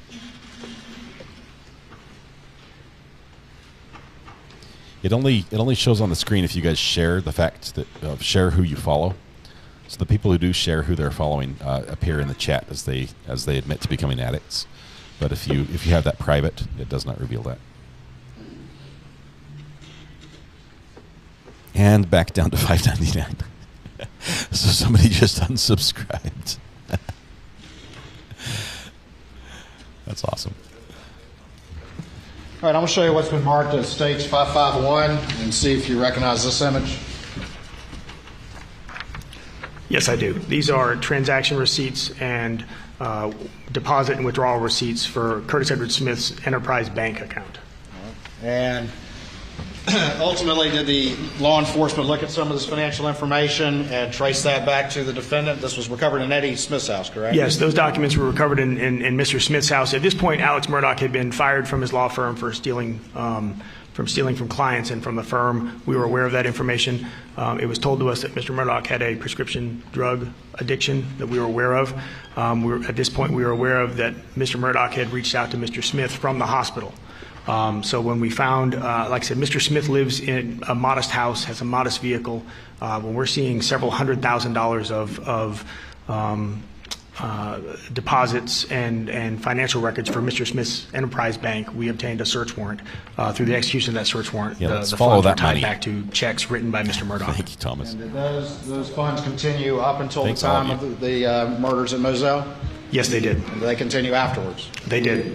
Well, Your Honor, this time I would offer States 551 into evidence, I believe, without additional objection. Without additional objections, Your Honor. It's admitted.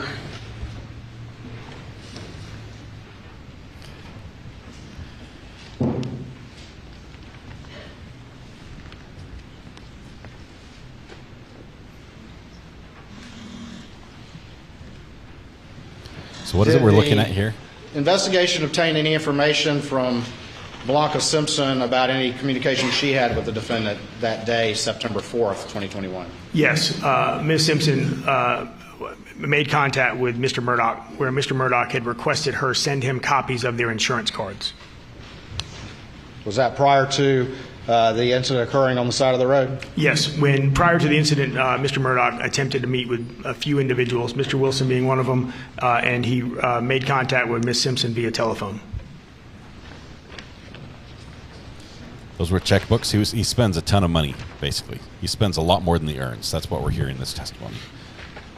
Like $500,000 more than he earns. In light of the information that had been uncovered about Eddie Smith and the connection, the financial connection between Eddie Smith and Alex Murdaugh, did the investigation seek to re-interview Alex Murdaugh? We did. I reached out to Mr. Arpulian on the day of September 7th, 2021. All right. And over the course of the next few days, was the defendant going to rehab? Yes. We communicated regularly with Mr. Arpulian and Mr. Griffith. They made it known to us that Mr. Murdaugh had entered into a rehab facility that was out of state. So at that point, we were making an attempt to interview him. We made plans to travel to Atlanta, where we believe Mr. Murdaugh was, and those plans did not come to fruition. Thank you, Roxy, for the gifted membership. First Lady A, were you able win to membership make contact with the defense you, and have a subsequent interview with the defendant, Alex Murdaugh? Yes, Mr. Arpulian called me on September 13th, 2021, and we were able to set up a telephone interview of Mr. Murdaugh.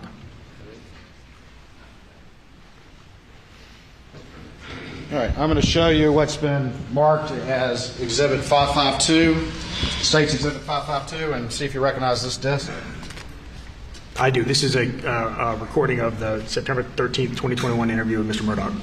All right, this time I would offer State's 552 into evidence, I believe, without additional objection. No additional objections, Your Honor. It's admitted.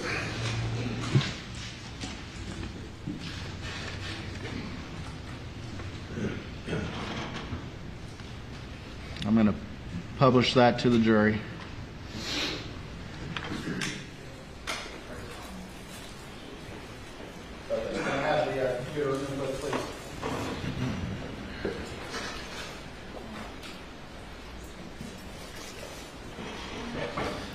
I do believe that the killer probably had help disposing of the guns.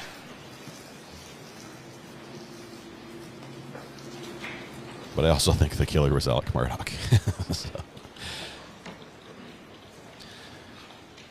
$9 million and change. I think it equated to about $12 million all in all, Katerina.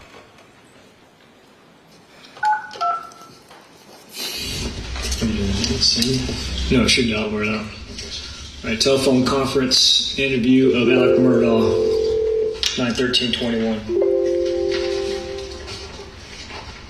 Whose voice is that?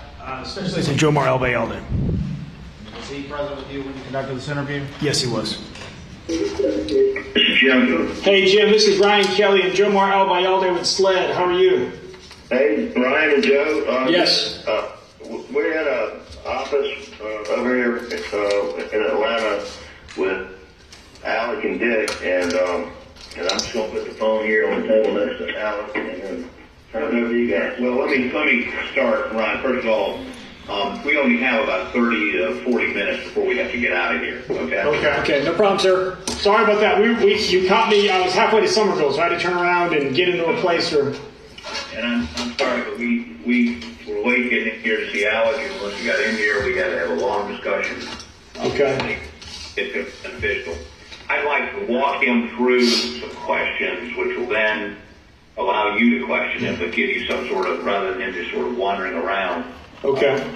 Okay. Well, before we get started, can we just have, for the purpose of our notes, obviously we prefer not to do telephone interviews. This is how y'all requested, so obviously, we don't really have a choice. But we just I'm going to need Alex to identify himself, on the call, and this is basically funny what because we do the is three of ask them him are there in that room. his date of birth and the last four of his social. Okay, go ahead. Alex, just go. Hello. Alex, can you give me your full name?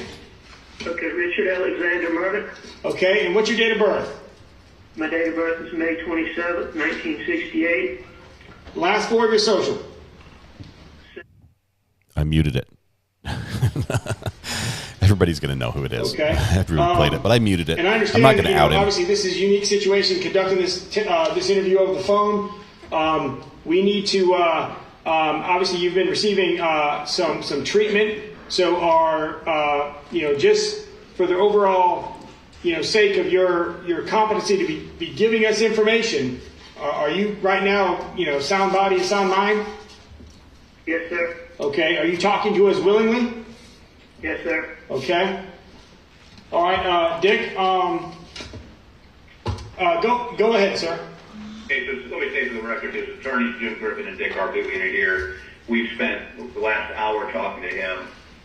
We believe that he is of sound mind and body, and that he understands, and that he is in no way diminished capacity. Okay. He is perfectly competent to answer these questions. Now, we're willing to, and we've advised him, we're going to talk about the shooting incident a week ago Saturday, where he was shot in the head, how that happened, who and why it was done. Okay. We don't want to talk about what happened in Moselle, and we don't want to talk about anything involving finances at the law firm. Is that okay? Yes. Okay. So,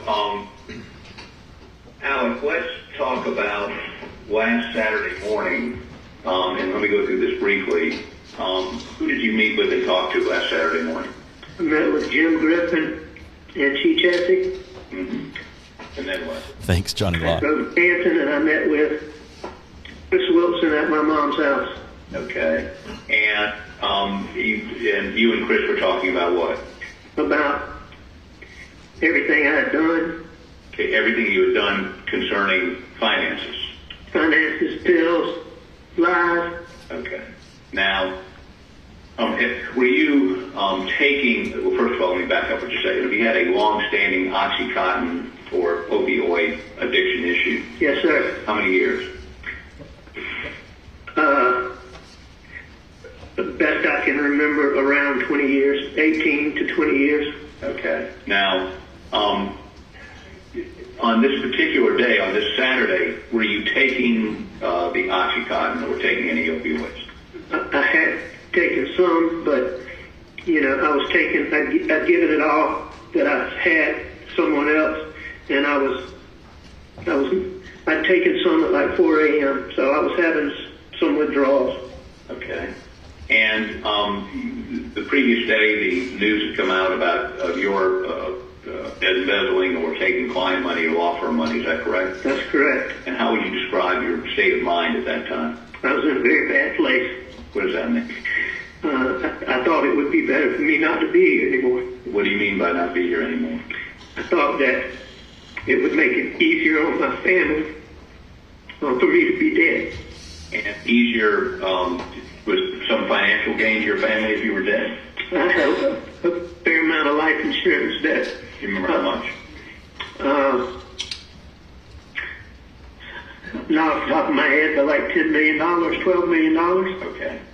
And so you decided to end your life? That's correct. And tell these SLED agents how you went about arranging that. I called Curtis Eddie Smith on the telephone. Okay, now let's stop for a second. Who is Curtis Eddie Smith? Curtis Eddie Smith is the primary person who I purchased pills from for years. And some weeks you would give him how much money for pills? I mean, it would be in my records, but we had weeks where there would be $40,000, $50,000, $60,000. That you would give him for pills? Yes, sir. Okay, so you've known him for how long? Years. Years. So, did you call him that morning? Yes, sir, I did. That day? About what time? I'm not sure. Okay. But I asked him to... Was it after you met with Jim Griffin? It was after I met with Jim Griffin. After you met with Chris Wilson? I believe so. Okay, and when you called him, what did you ask him? I asked him to meet me. Did he meet you? He did. Where did he meet you? He met me out not too far from my mom's house. Where? He was on the side of the road. I think at the funeral home. At the funeral home, okay. And did y'all talk? Not there. He followed me into town. To where? To over where I stopped by the Sunoco gas station. Okay. Did y'all have a discussion there? Yes, sir. Did y'all get out of your cars or was just in your vehicle? I don't think we got out of our cars. And what vehicle were you in? I was in my wife's Mercedes. And what vehicle was he in? He was in a gray pickup truck. Okay. And what did y'all discuss? I told him that things were getting ready to get really bad and that I would be better off not here. And I asked him to shoot me. And you asked him to shoot you? That's correct. And what was his response? I mean, I think at first he was a little surprised, but then he said, okay. What was going to be the logistics of that? Yes, sir. Go ahead. I told him to follow me out and that I would make a flat tire and he would go past me and turn around and come back and do it. And did he follow you out? He did. Now, where did he get the gun? I gave it to him. Where did you give it to him? We stopped somewhere on Salkehatchie Road, I believe. Did y'all have a discussion there or did you just give him the gun? We didn't have much discussion. When you say much, was there any discussion? I'm not sure. I was worried about cars coming, and so it was a very fast thing. You gave him what kind of weapon did you give him? A revolver pistol. What caliber? 38. Okay, and that was your gun? Yes, sir. 38. And so he followed you out to where? Salkehatchie Road. Okay, and you pull off the road? Yes, sir. And you pulled off the road, what did you do? I stopped, made my tire flat. How did you make your tire flat? With a knife. Whose knife? Mine. What did you do with the knife after you made your tire flat? Threw it. Which tire? Back driver's side. Back driver's side. You threw it where? Across the road. Across the road? Yes, sir. Okay. Was there woods over there, a ditch, or do you know? Just some grass, like thick grass. Okay. And after you did that, he passed you? Or did he pass you as you were doing that? I think that he had already passed me and was in front of me and went down the road, turned around and come back. Now, when he was coming back, you had given him a pistol. What was your intent? For him to kill me. Okay. And when he came back, did he stop? Did he pull up? Do you know? He did. And when he pulled up, did you look in his face? I don't think so. So what happened next? I stood close to his car. And He shot me. where did he shoot you? He missed and hit me in the very back of the head. Okay. And as a result of being hit in the back of the head, did that have any physical effect on you? It did. What happened? I lost my vision for a little bit, and I'm not sure if it knocked me to the ground or not, but I was disoriented, and it took me like a minute and a half, 2 minutes for my sight to come back. And did you remember him driving off? Did you hear him drive off? Not sure. Okay, now after you came to your senses, did your vision come back? It came back. Okay, and what's the first time you remember somebody else being there? I remember there were 2 cars that came, and one of them did a stop, and one of them did stop. And the one that stopped, what did they do? They tried to help me. In what way? In getting me to the amp in every way that first we got in. They were crowded in their car. There was some reason why their car was crowded, and I'm not sure what that was. But so the young lady got in my car and was going to drive me to the hospital, and I just wasn't thinking about the flat tire. And so we had to get out of that, and then they worked it out somehow for me to be able to get in their car in the front passenger seat. Okay, so, and you got in the front passenger seat. Where did they take you? To meet the ambulance. Now, were you on 9? Did you call 911? Yes, sir. And you tell them somebody shot you? Yes, sir. Some shot you, right? At my request. So your intent was to have him kill you so you could collect your life insurance, right? So my son could. I mean, I knew I was about to lose everything, and I figured he's better off that way than dealing with me. Now this gentleman that shot you, give me his name again. Curtis Eddie Smith. What kind of vehicle was he driving? Gray truck. Okay, and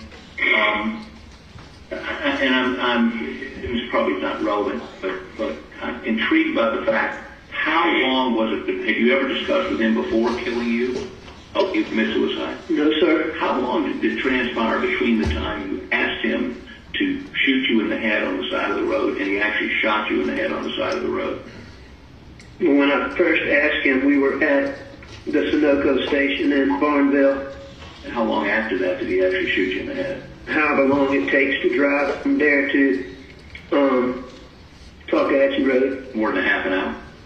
I don't think so. Did he ever ask you to reconsider or say, things aren't that bad? Did he ever, try to convince you to do otherwise? No, sir. You find that strange? I didn't, I was focused on... Focused on what? Being gone. Okay. So that's all the questions I have, but I tried to lay it out as expeditiously as possible. He'll be happy to answer any other questions, any additional questions. Again, I'm not great interviewer, so y'all have at it. We've got about another 20 minutes. Okay, thank you, sir. Hey, let me ask you this: y'all recording this, aren't you? Yes, sir, we are. Okay, good. Just want to make sure. Yep. So, Alex, how long have you known Curtis Smith? And Ryan, Officer Kelly, before we start, I just want to tell you, I apologize to you for lying at you in the hospital. I was in a very bad place. No, sir, we understand. And I do appreciate you, helping us figure this out now. So that's in the past, so let's just focus on what we're doing now. How long have you known Curtis? I've known him for years. I represented him. He knew my dad somehow for playing softball, and he came to my dad with a lawsuit, and I handled that case. So I would guess 10, 12 Okay. years ago. How often would y'all talk on the phone? Very frequently. Okay. And what would y'all talk about? Getting pills. Okay.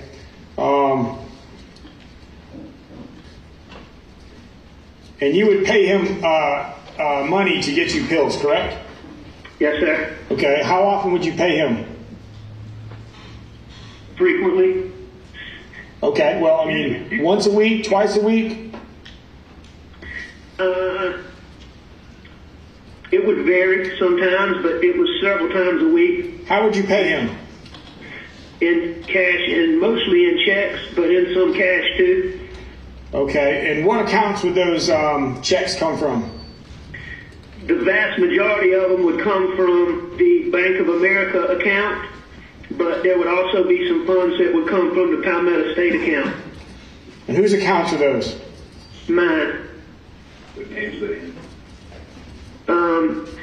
The Bank of America accounts are in my name, and then there's another account there that I created that's a DBA, that's my name, DBA Forge, and then my checking account at Palmetto State Bank. Okay, so there's two accounts at Bank of America? Yes, sir. The DBA and then your checking? Yes, sir. Okay. And what is the DBA? Forge. F-O-R-G-E. Thank you. Okay, and then the Palmetto is your, was the other checking account? Yes, sir. Okay, and who was he, so you were paying him the money. Do you know who he was getting the drugs from? No, sir. No. What did he tell you where he's getting from? Oh, well, I was told that he got them from a black guy in Walterboro, and I was told that he had some connection in Beaufort, but I never... Did he give you a name? No, sir. I never saw those guys. I never dealt with those guys, so I don't know. That's what he told me. Would you ever give anybody else money for drugs? Yes, sir. Who else did you give money? I had given Kenny Hughes money. Who's Kenny Hughes? He's a guy that I called up and asked him if he knew anybody that he could buy pills from. Mm-hmm. And I told him I had a client that had issues and couldn't get them medically, and that, you know, and I would pay him as well, but I called him up and asked him to do it. All right, how much money do you think you gave him? I have no idea. Okay, did you write him a check or pay him cash? Both. Okay. Did you pay anybody else? No, sir. So it was just Curtis Smith and Kenny Hughes? Yes, sir. Sure about that? Think about it. Remember what we told you? In the past, I have paid other people. Okay, who are those other people? I had a lady that worked at our house that, at our mom's house that... And who's that? Barbara Mixon. But that was on a very, very few occasions. And did you pay her a cash and check, or how'd you pay her? I'm not sure. Okay. I mean, that was on very limited occasions. Okay. Is there anybody else? His lawyers are encouraging him to name all sorts of other people.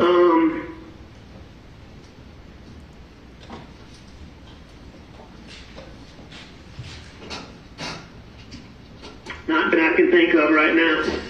Okay. So the .38 revolver, it was your revolver? Yes, sir. Okay. Where did you get that from? It was at my mom's house. When did you pick it up? When I went up there that day. Do you know where it is now? No, sir. So you gave the gun to Curtis, and you don't know what he did with it? That's correct. Has anybody in your family had any communications with Curtis recently? I don't know why. Well, because when we interviewed him, he said he had to talk to his attorney first, and he listed you. And then when we said that wasn't possible, he listed Randy. So we're just trying to figure out. Oh, my goodness. Randy's not going to represent him. And let me say this, maybe. Hold on, I got one more question. Does Randy have any knowledge of this? Does Randy have any knowledge of what? Of this attempted suicide / agreement with Curtis?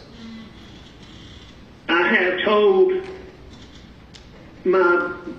I told both my brothers and my son very recently. Yesterday, right? When was it? Yesterday. Yesterday. After we told him we're coming here so that he could tell you, he wanted them to hear from him first. Okay, so Randy didn't have any knowledge last week, previously? No. Absolutely not. I lied to him too. No, Alex told me yesterday about 4:15, and then I sort of tipped John Marvin off, and then later on I learned that, and I talked to Alex, and he had called Buster, John Marvin, and Randy after I spoke with him at 4 o'clock yesterday afternoon. Okay. We didn't advise him to do that. We're trying to. And before that, I told them the same lies that I told you. Now, here's an important thing. Since the shooting, have you talked to the shooter? Yeah. Okay, tell them about those calls. I'm not sure. I was in the very beginnings of my detox, and I can just see where I tried to call on the phone. And I know I talked to him, but I don't have it. Did you call him or did he call you? I called him. Okay, but you don't remember what he said. I don't. Do you remember what you told him? Remember everything else, No, but not sir. that. And this is when you were in the hospital in Savannah? No, this is when I was in detox here. Okay, so you've called him since because you went to detox. Let me ask you this. Agent Kelly, has the investigation revealed, as you testified before, that the defendant, Alex Murdaugh, did call Eddie Smith, trying to use staff phones as well while he was at the hospital additionally in Savannah? Yes, Mr. Murdaugh was able to contact Mr. Smith while staying at the hospital in Savannah. It's when? Monday night? That's right. Did you call him on a nurse's phone from the hospital? I heard that from. But you know what? Randy did say I did that. But you don't have a memory of that. Randy said that I called him, and then he was asking me. He did say I did that. Oh. But you don't remember calling Curtis. I don't, but I will tell you from past experience that when withdrawals begin, you will do just about anything to make them quit. And I probably was calling him for that purpose. To get pills. Probably. All right, so you don't know where the gun is at? No, sir. But you last saw it in Curtis Smith's possession? I gave it to him, yes, sir. All right. So the accounts that you were writing the checks to Curtis were Bank of America and Palmetto State Bank? Yes, sir. All right, and the funds, where were those funds coming from? Well, that's maybe an area we don't want to talk about, but just let's say the bulk of them were not legitimately obtained. Okay, and I'm not trying to be coy. It's just that, Mr. Murdaugh is independently wealthy, so not anymore. Well, I understand that, but I think it's a pertinent question. So look, he was independently wealthy, but there's a significant amount of money missing from clients in the law firm. Okay.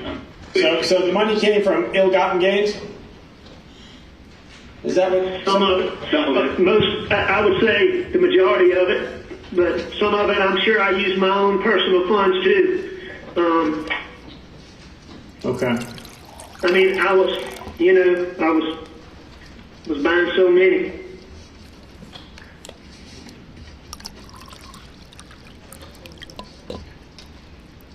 All right, so just let me get this straight. So you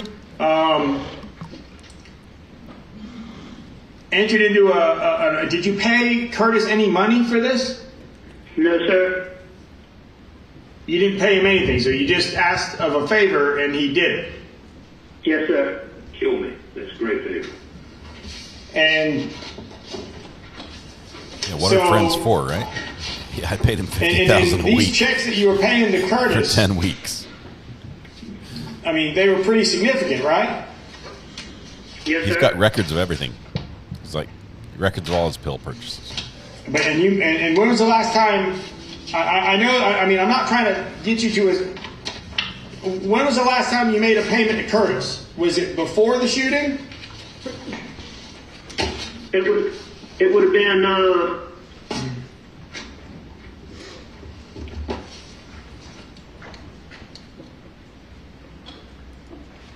I mean, not like right before the shooting, but it would have been several days.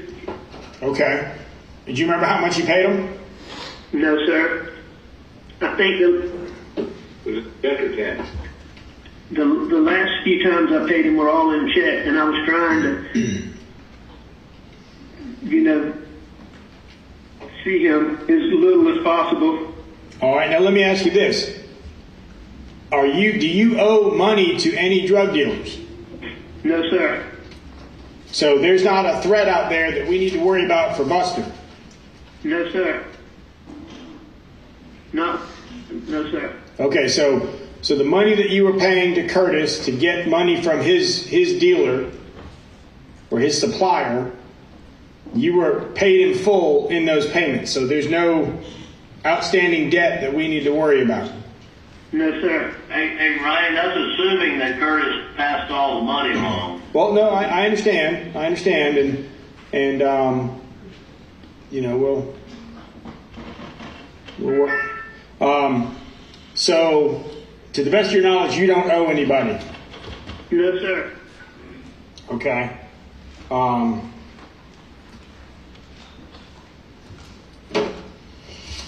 So the money that you paid him, you don't remember how much you paid him, but it was for pills, and you're saying that you didn't pay him at all for him to shoot you. That's correct. Now, I'm going to be honest, that doesn't make any sense to me. Doesn't to me either. I understand. And I know that, whether you did or you didn't, it really doesn't have that much of a difference, so I'm not going to, but I appreciate you're being forthcoming and you're making every attempt to be honest at this point. But so, I just want to make sure that we're all on the same page. So you did not make any financial payment to Curtis to have him shoot you? No, I did not. Okay, but you entered into a verbal agreement with him to set up a scheme where he would shoot you.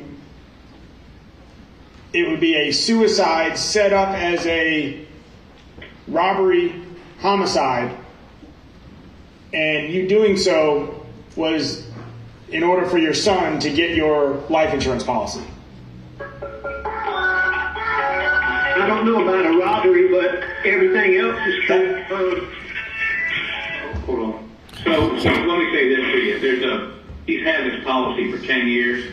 Suicide. I've had a policy. No, I understand that policies. I mean, what is the policy with? Where's it at? I don't know where the actual policy is. Okay. Did you intend to have that paperwork in the Mercedes, like the will and all that information? Was that left in there intentionally? Well, I've been down to meet with some lawyers about some things, and it was in there from that day before. I can't call her name now. My Buster's girlfriend's employers, Kathy Olivetti. Yeah. And you're meeting with them about why did you have wills? Just getting things cleaned up. I've been down and met with him one time before, and And Ryan, there's a 2-year statutory ban on any suicide exclusion. In other words, if you have the policy more than 2 years, you can commit suicide and still collect. Yep. Okay. So that's not. Now, what he thought really doesn't matter, but he may have thought that would have been a problem. Okay. But you still entered into an agreement, basically, to have him kill you, so your son would then reap the insurance benefits. And yeah. Okay. Okay. You in? Alex, is that true? Yes, sir. Okay.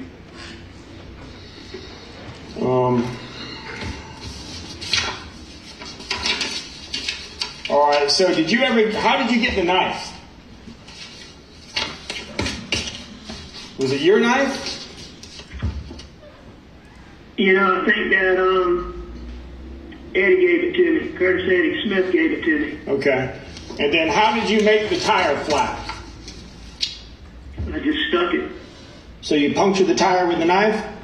Yes, sir. Okay, so Eddie gave you the knife. You took the knife and punctured the tire. That's correct. And then what did you do with the knife? Threw it. Threw it where? I believe across the road, but I'm not absolutely positive. Okay, but you threw it. You disposed of it in the area of where the Mercedes was parked? I think I threw it across the road from where it was parked. Okay.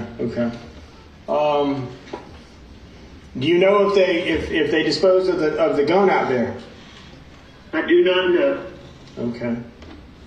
Okay. Was that gun registered to anybody?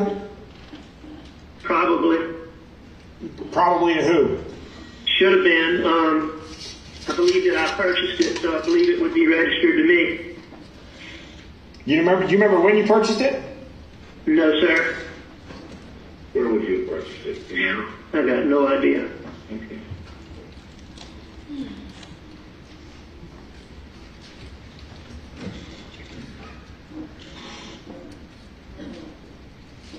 Ron, do you all have Curtis Eddie's phone number? Sir?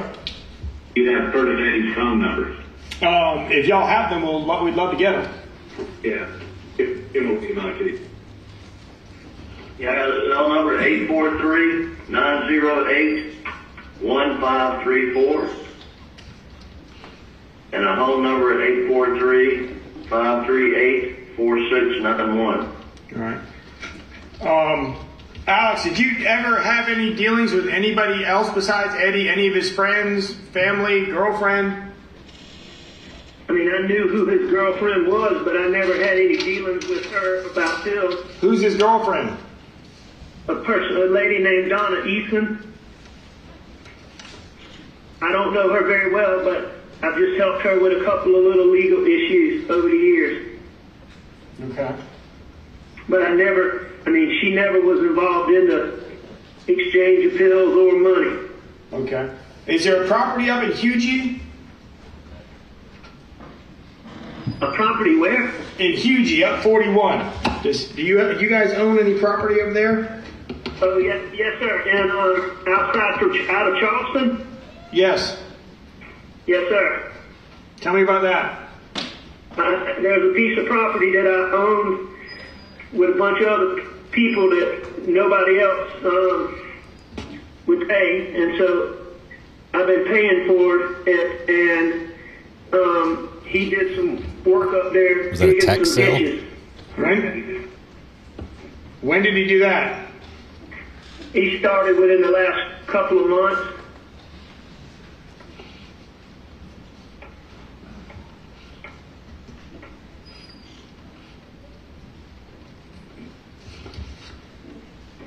And that property, where's it at in Hugie? It's off of United Road, United Drive.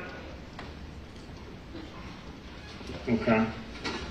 I think it's called Redbeard and 0 United Drive. Time to break out the instruments, play some music. Hey, Ron, we're going to have to jump Trombones, here in just a minute. drums. Down here in just a minute. All right. Alex, is there anything else that we're missing, that we're not asking you? Like, in regards to what? Not that I can think of, but, like, what are you thinking? I'll just kind of leave that open-ended. Like I said, I'm not trying to get, I'm not involved in the other aspects of whatever other investigations. We're keeping those separate. So you communicated with Curtis. You would communicate with him over cell phone? Yeah. Okay. How many phones do you have, Alex? At the time. I had one phone. 1227 was my primary phone. And then, I have to download that phone, Ryan. When SLED started focusing on Alex, said he's a target, we started doing our own work. So I took possession of that and sent it to a guy to download, and he had to get a separate phone, and that was that other number. And then y'all seized both of those, that's my understanding. All right, and then he's got a third phone that he got prior to going to the treatment center. Yeah, from Walmart, burner phone. Okay. What is his extended? What's your expected length of treatment there in Alpharetta? Well, it's unclear right now, but he'll go from here into rehab at some point. We'll keep you posted. Okay. She's a legal assistant, paralegal, or another attorney. She works with anytime you're, obviously this is. So you've identified Curtis Smith as the individual who shot you. And y'all entered into an agreement, so y'all kind of were hand in hand in this. Very much so. And he never tried to talk you out of it?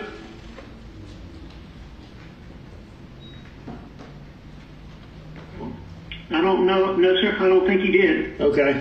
Did anybody know about this plan besides you and Curtis? In front of the Walmart? No. Okay. All right. If you're all about done, let me put this on the record. Alex, did you tell us the truth? I just want to make sure Ryan understands him and leading him on a very. No, I did not tell anybody the truth until. Was it yesterday? Yep. Until yesterday afternoon. Okay. I've been really, really sick, and I think that's a bailiff. Really the first day where I had any civilian bailiff, security, something. Thought process. And I sincerely apologize again for lying to y'all about everything that I did. Yes, sir. Cricket's doing well. And you have no idea where the gun is? I do not. Alex, you're right-handed, right? I'm right-handed. Okay, and you did not shoot yourself, correct? I did not shoot myself. Did you? Were there? And what was the plan for Curtis to follow you out there, and you would immobilize your vehicle? So did he stop to make it fly for you to give you the knife first? I mean, how did that play? Because you got the knife from Curtis. When did you get the knife from? When did you get the knife from him? I think I got it from him when I gave him the gun. Okay, when you were at the Sunoco? No, we didn't do it then. That's when. Okay, when you pulled off the side of the road in Salkehatchie? Shortly after we made the turn onto Salkehatchie, we stopped and did a quick exchange. Okay, so you stopped, pulled over the side of the road, stuck the tire. Where was Curtis at when you were disabling the tire? I believe he was going past me. Okay, so he turned around, and where were you at when he turned around? I'm not sure. I mean, I would have been on the side of the road, I think. Okay, so did he pull up, kind of like what you said, just past your car? That's basically the way I told you it happened is kind of how it happened, except it was arranged by me. Okay. So as you turned around and turned your back to him, about how far do you think you were from the car? I don't know, 4 or 5 feet. Okay, 4 or 5 feet. And did you just stand there and wait for him to shoot you? Yes, sir. Okay. And how he just? I'm assuming he just fired once. Yes, sir. And then you fell to the ground, or stumbled off. I'm still not positive about that part, but I did lose my vision for about 1.5 minutes to 2 minutes. Okay. And why didn't you? Why weren't you truthful with us when this initially happened? I don't have a good reason. I was in bad place.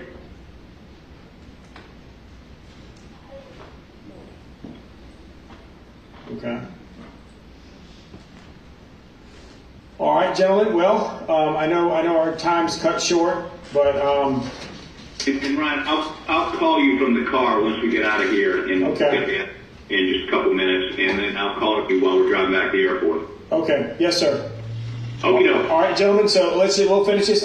We are finishing the recording with Richard Alex Murdaugh, his attorneys Dick Harpoolian and Jim Griffith, and Special Agent Ryan Kelly, Special Agent Jomar Obayalde. It is now 4:58 on Monday, September 13th. Thank you all, gentlemen. Thank you. Thank you, sir.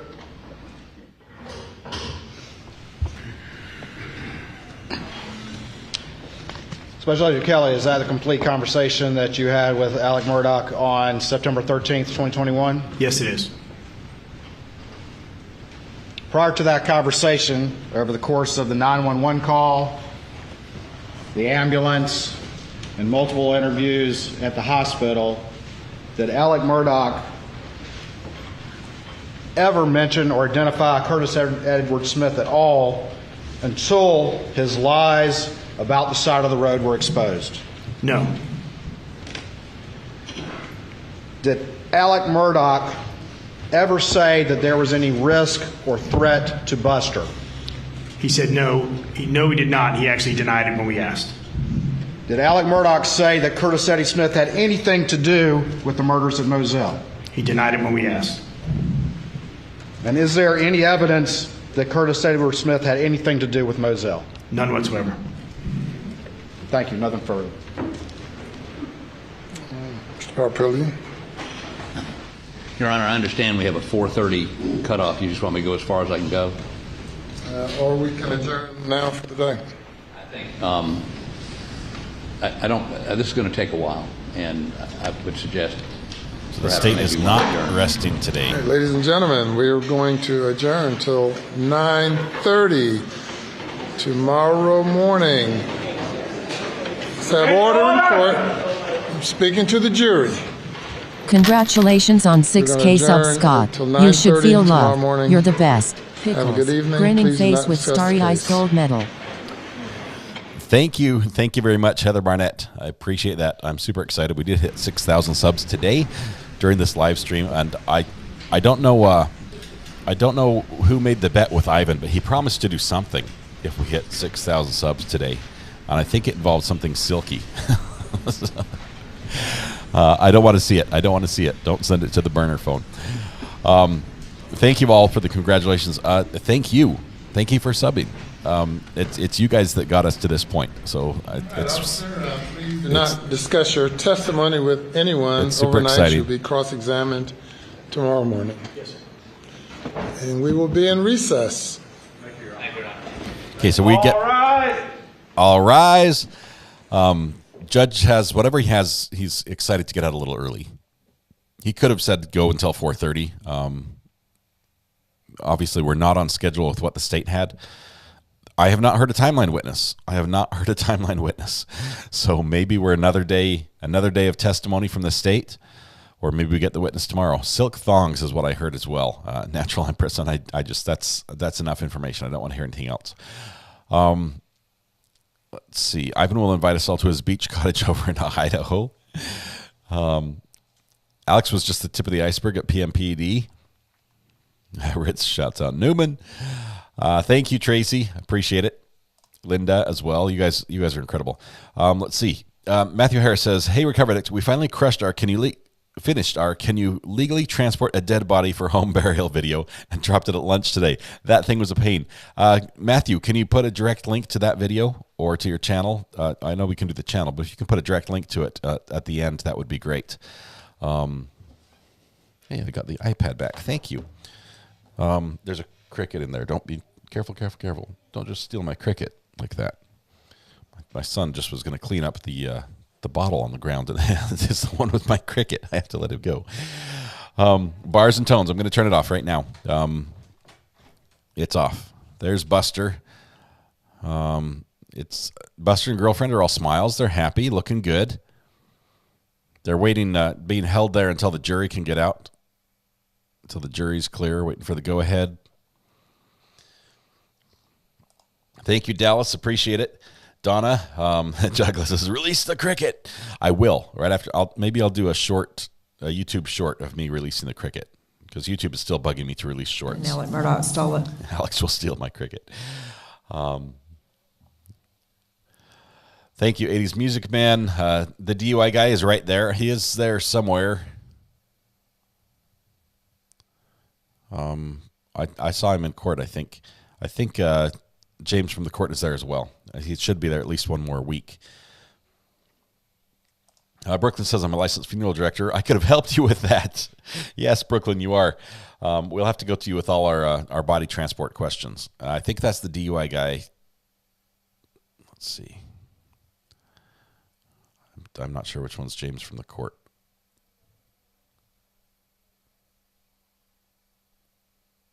Not seeing it. Somebody, who's that in back? I don't know. Okay. That popped white collar is DUI. Okay, that's him. With the sort of almost looks like a silver tinted hair. That would be him. Got my blue mug today, says Dallas born, Boston bred. I would gladly purchase a green one if that happens. I need a green and a purple is what I need, Dallas. Those two colors are highly requested. I can get them, but not in the same setup. I like the handle and the interior to be the same color, and I haven't been able to find someone that can produce those for us. We're just getting a full courtroom view here, which we normally don't get, so I'm sort of enjoying this as we pan around and see who's in the courtroom today.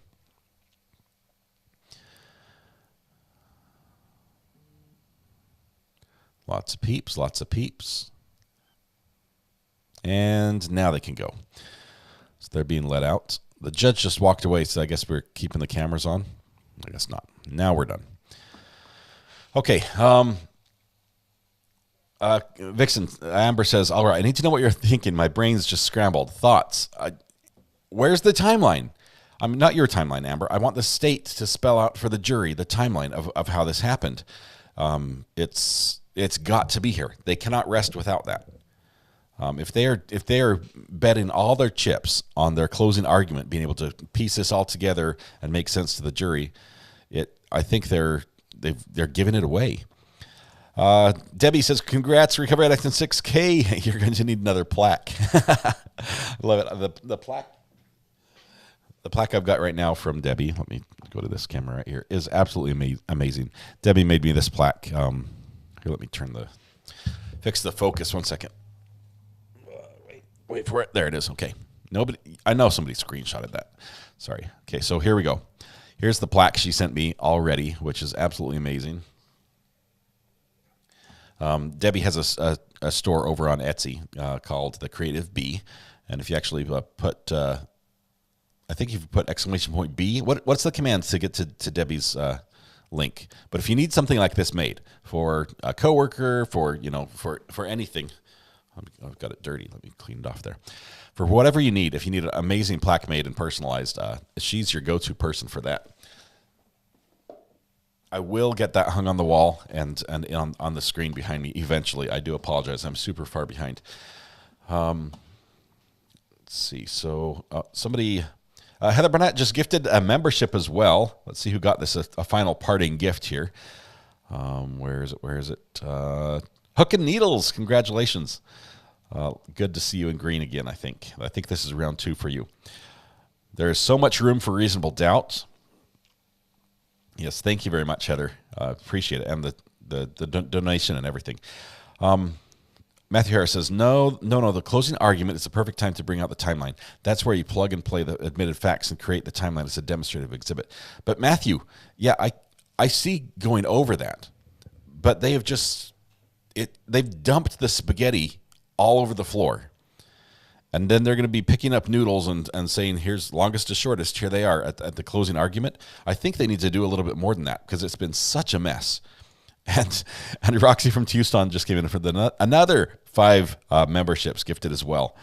Thank you very much, Roxy. Don't leave yet. You might get a membership here out of this. Jay Hughes, Jill Klein, Lexi, Lady Mystery, and Miss L. Oh, congratulations. Thanks to Roxy for, I think she deserves a pickle cheer as well.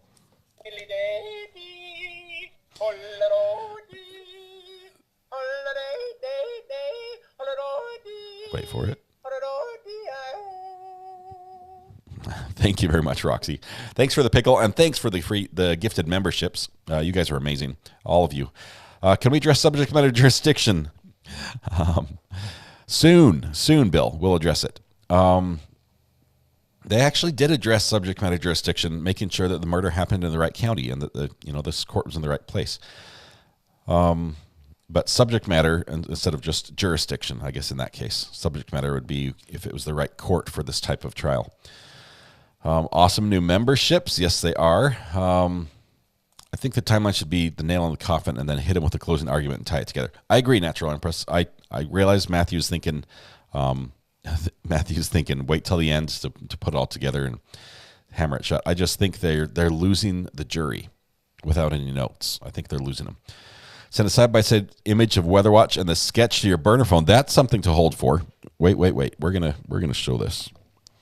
Checking the burner phone really quickly. Actually, let me use the iPad since I'm not using it for anything else.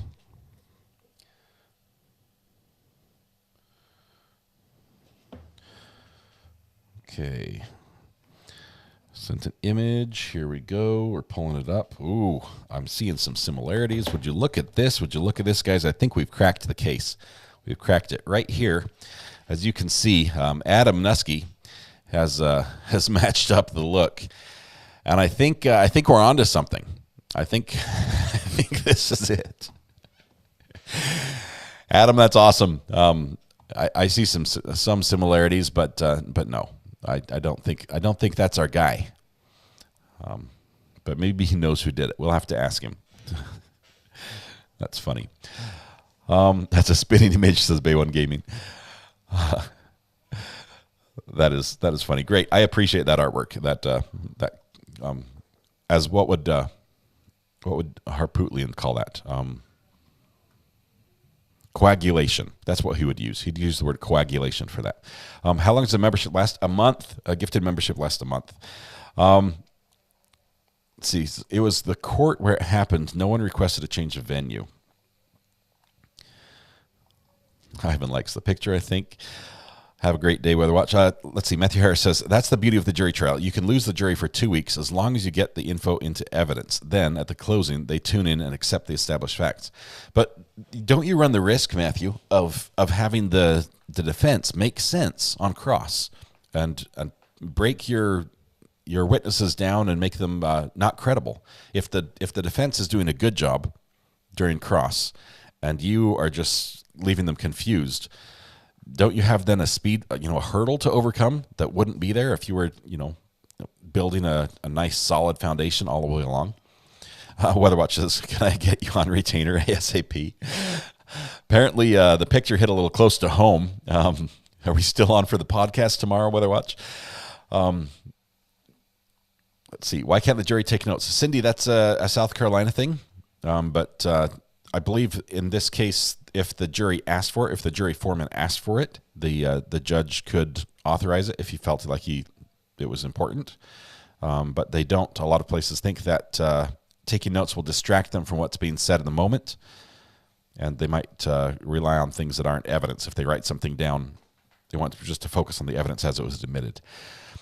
I'm pretty sure you were right with me. Let's see. Matthew says, Weather Watch, I'm pretty sure you were with me that night, right? I'll be your alibi. Hey, what's better than your lawyer being your alibi? I mean, that's practically what Alex is doing. It's funny to hear recorded conversations played between him and his lawyers over in court. I mean, the number of things we've heard here. I may have to join via Knoxville's magistrate feed. Why did Weather Watch shoot Alex? That's the question, Ivan. We need to ask this and start a fund for a GoFundMe for Weather Watch's legal bills.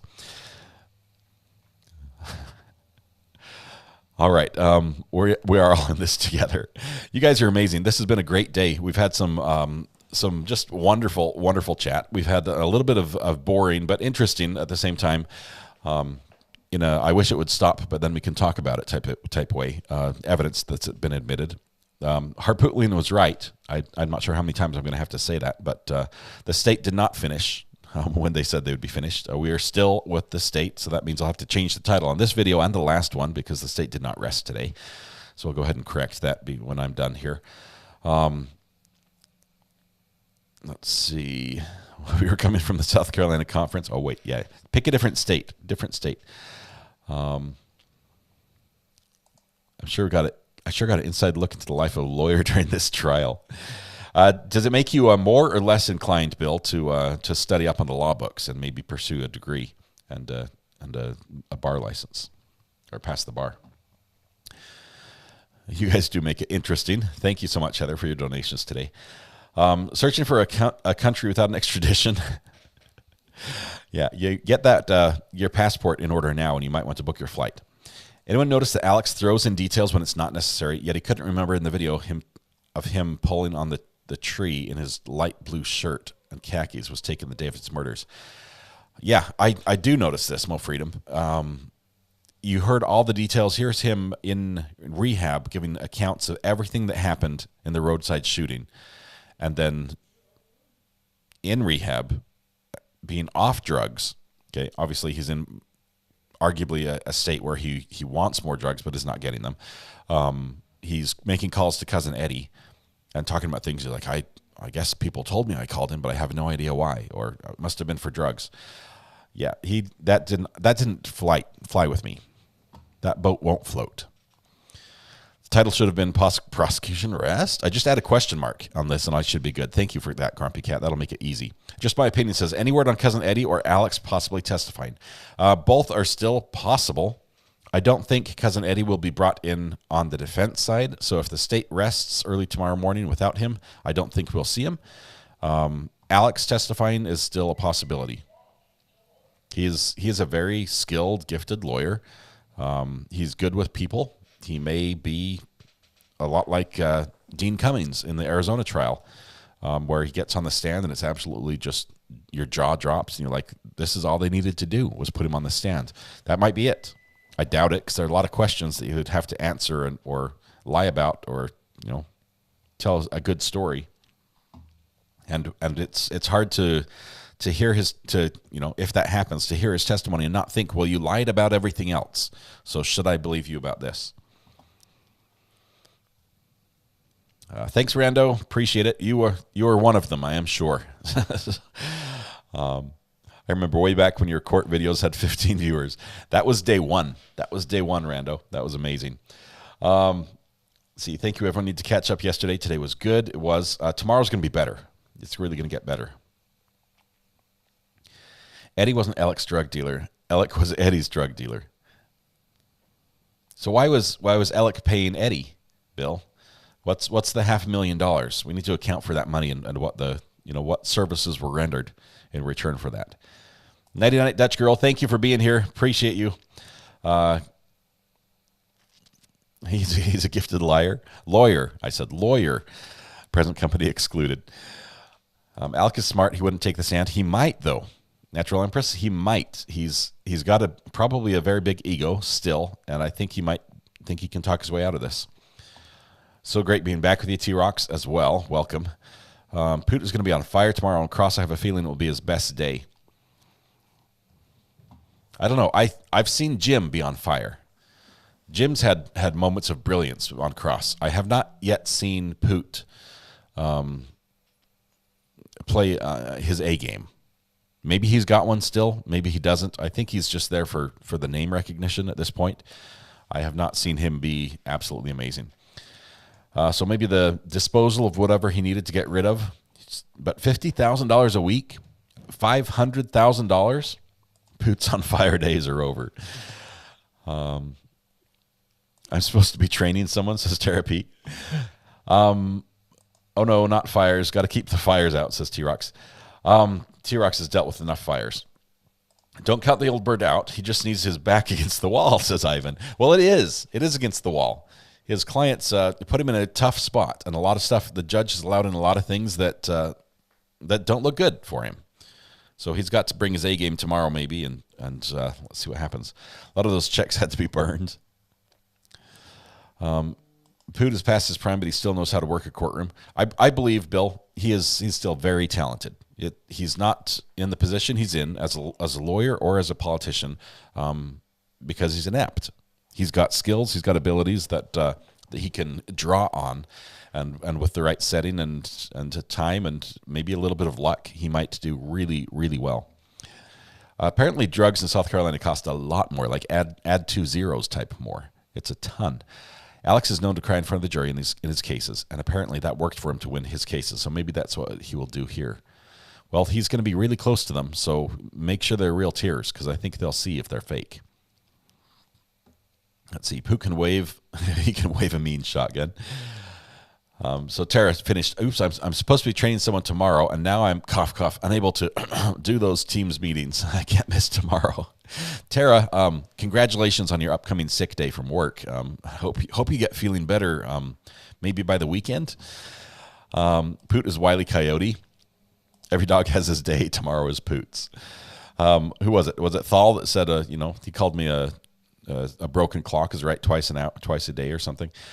The Murdaughs threw some huge parties, and people who were there said there were lots of drugs around. Maybe Alex was providing them. There were also some ladies of the night involved. I've heard allegations of that. Thankfully, that did not come into court. That's just one more layer that we didn't need to get into. I would believe Alec if he takes this. I wouldn't believe. Sorry, I just put you in the wrong spot, Michelle. I wouldn't believe Alec if he takes the witness stand. Alec, the best skill is being a liar. I would not hire Alec if he still had his law degree and firm. Alec has been practicing his crying. He seems to look over at the jury when he's crying. When he does his best, I mean, assuming he's faking it all. When he's in the most emotional state, he looks over at the jury.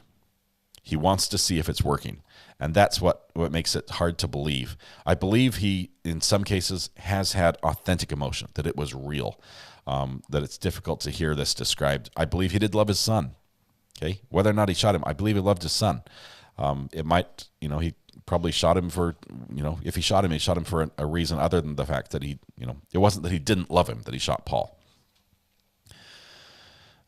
Is there a doctor in the house? Therapy needs medical attention. No, not yet. Don't medicate her yet, because then she'd have to go to work tomorrow if she was feeling better. Heather Barnett says to Weather Watch, once I began to see all the regulars pop up every day, it's hard not to become part of the fam. Love this crew. It is family. All of you guys are amazing. This is so much fun to be with you guys all day.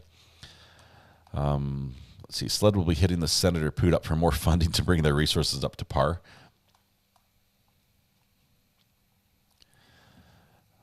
I can't believe he paid $50,000 a week on OxyContin. Do you think the whole family was possibly using? No, I don't think drugs are nearly. Yes, I think he abused drugs. Okay, I think he took drugs he shouldn't have. I believe that that Paul probably was the little detective that found the drugs he shouldn't have had and tried to keep his dad from taking drugs when he shouldn't. I don't believe that this is just a drug addiction gone haywire. There's no way that drugs play the role in this that the defense is presenting. See you out. Peace bird out, says Grumpy Cat. See you, Grumpy Cat. Thank you very much. We've got, I think he did love his son, and the tears might come from regret. He doesn't cry as much with his wife, sadly. True. Although today we saw a lot more emotion over Maggie than we've seen ever before. This is a great group, a lot of fun. Yes, you all want to join us, please, on Friday night. Weather Watch and Thomas and I are going to have our first podcast episode, first of many. And if I can get a few more things lined up, it's going to be great. So I'm going to do some homework today to get ready for tomorrow. We're still missing a secret love child to complete the bingo, says Katrina. Well, Katrina, you've got the difficult bingo card. I did not have that on my card. I've got a few other things that that involve like an Uber driver, late night food deliveries, and and binge watching TV shows. But as long as that comes in, I think we're good. Cindy Smith says, I think he loved Paul and Maggie and was protecting them from legal issues. That would go along with what we heard in the testimony today in the recorded, that he thought his family would be better off without him. So in some cases, I think he can reach a point where he says, killing will make things better, basically. In that case, it would be killing himself. But I think he had the capacity to reach that conclusion. Paul was probably stealing and reselling daddy's drugs. All I've heard is that Paul was like to drink. I don't know if it was drugs. Maybe I just missed that part, tuned it out.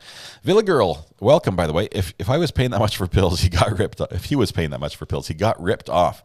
Apparently, there are better prices, and maybe Villa Girl, you know of somebody who might know of better pricing.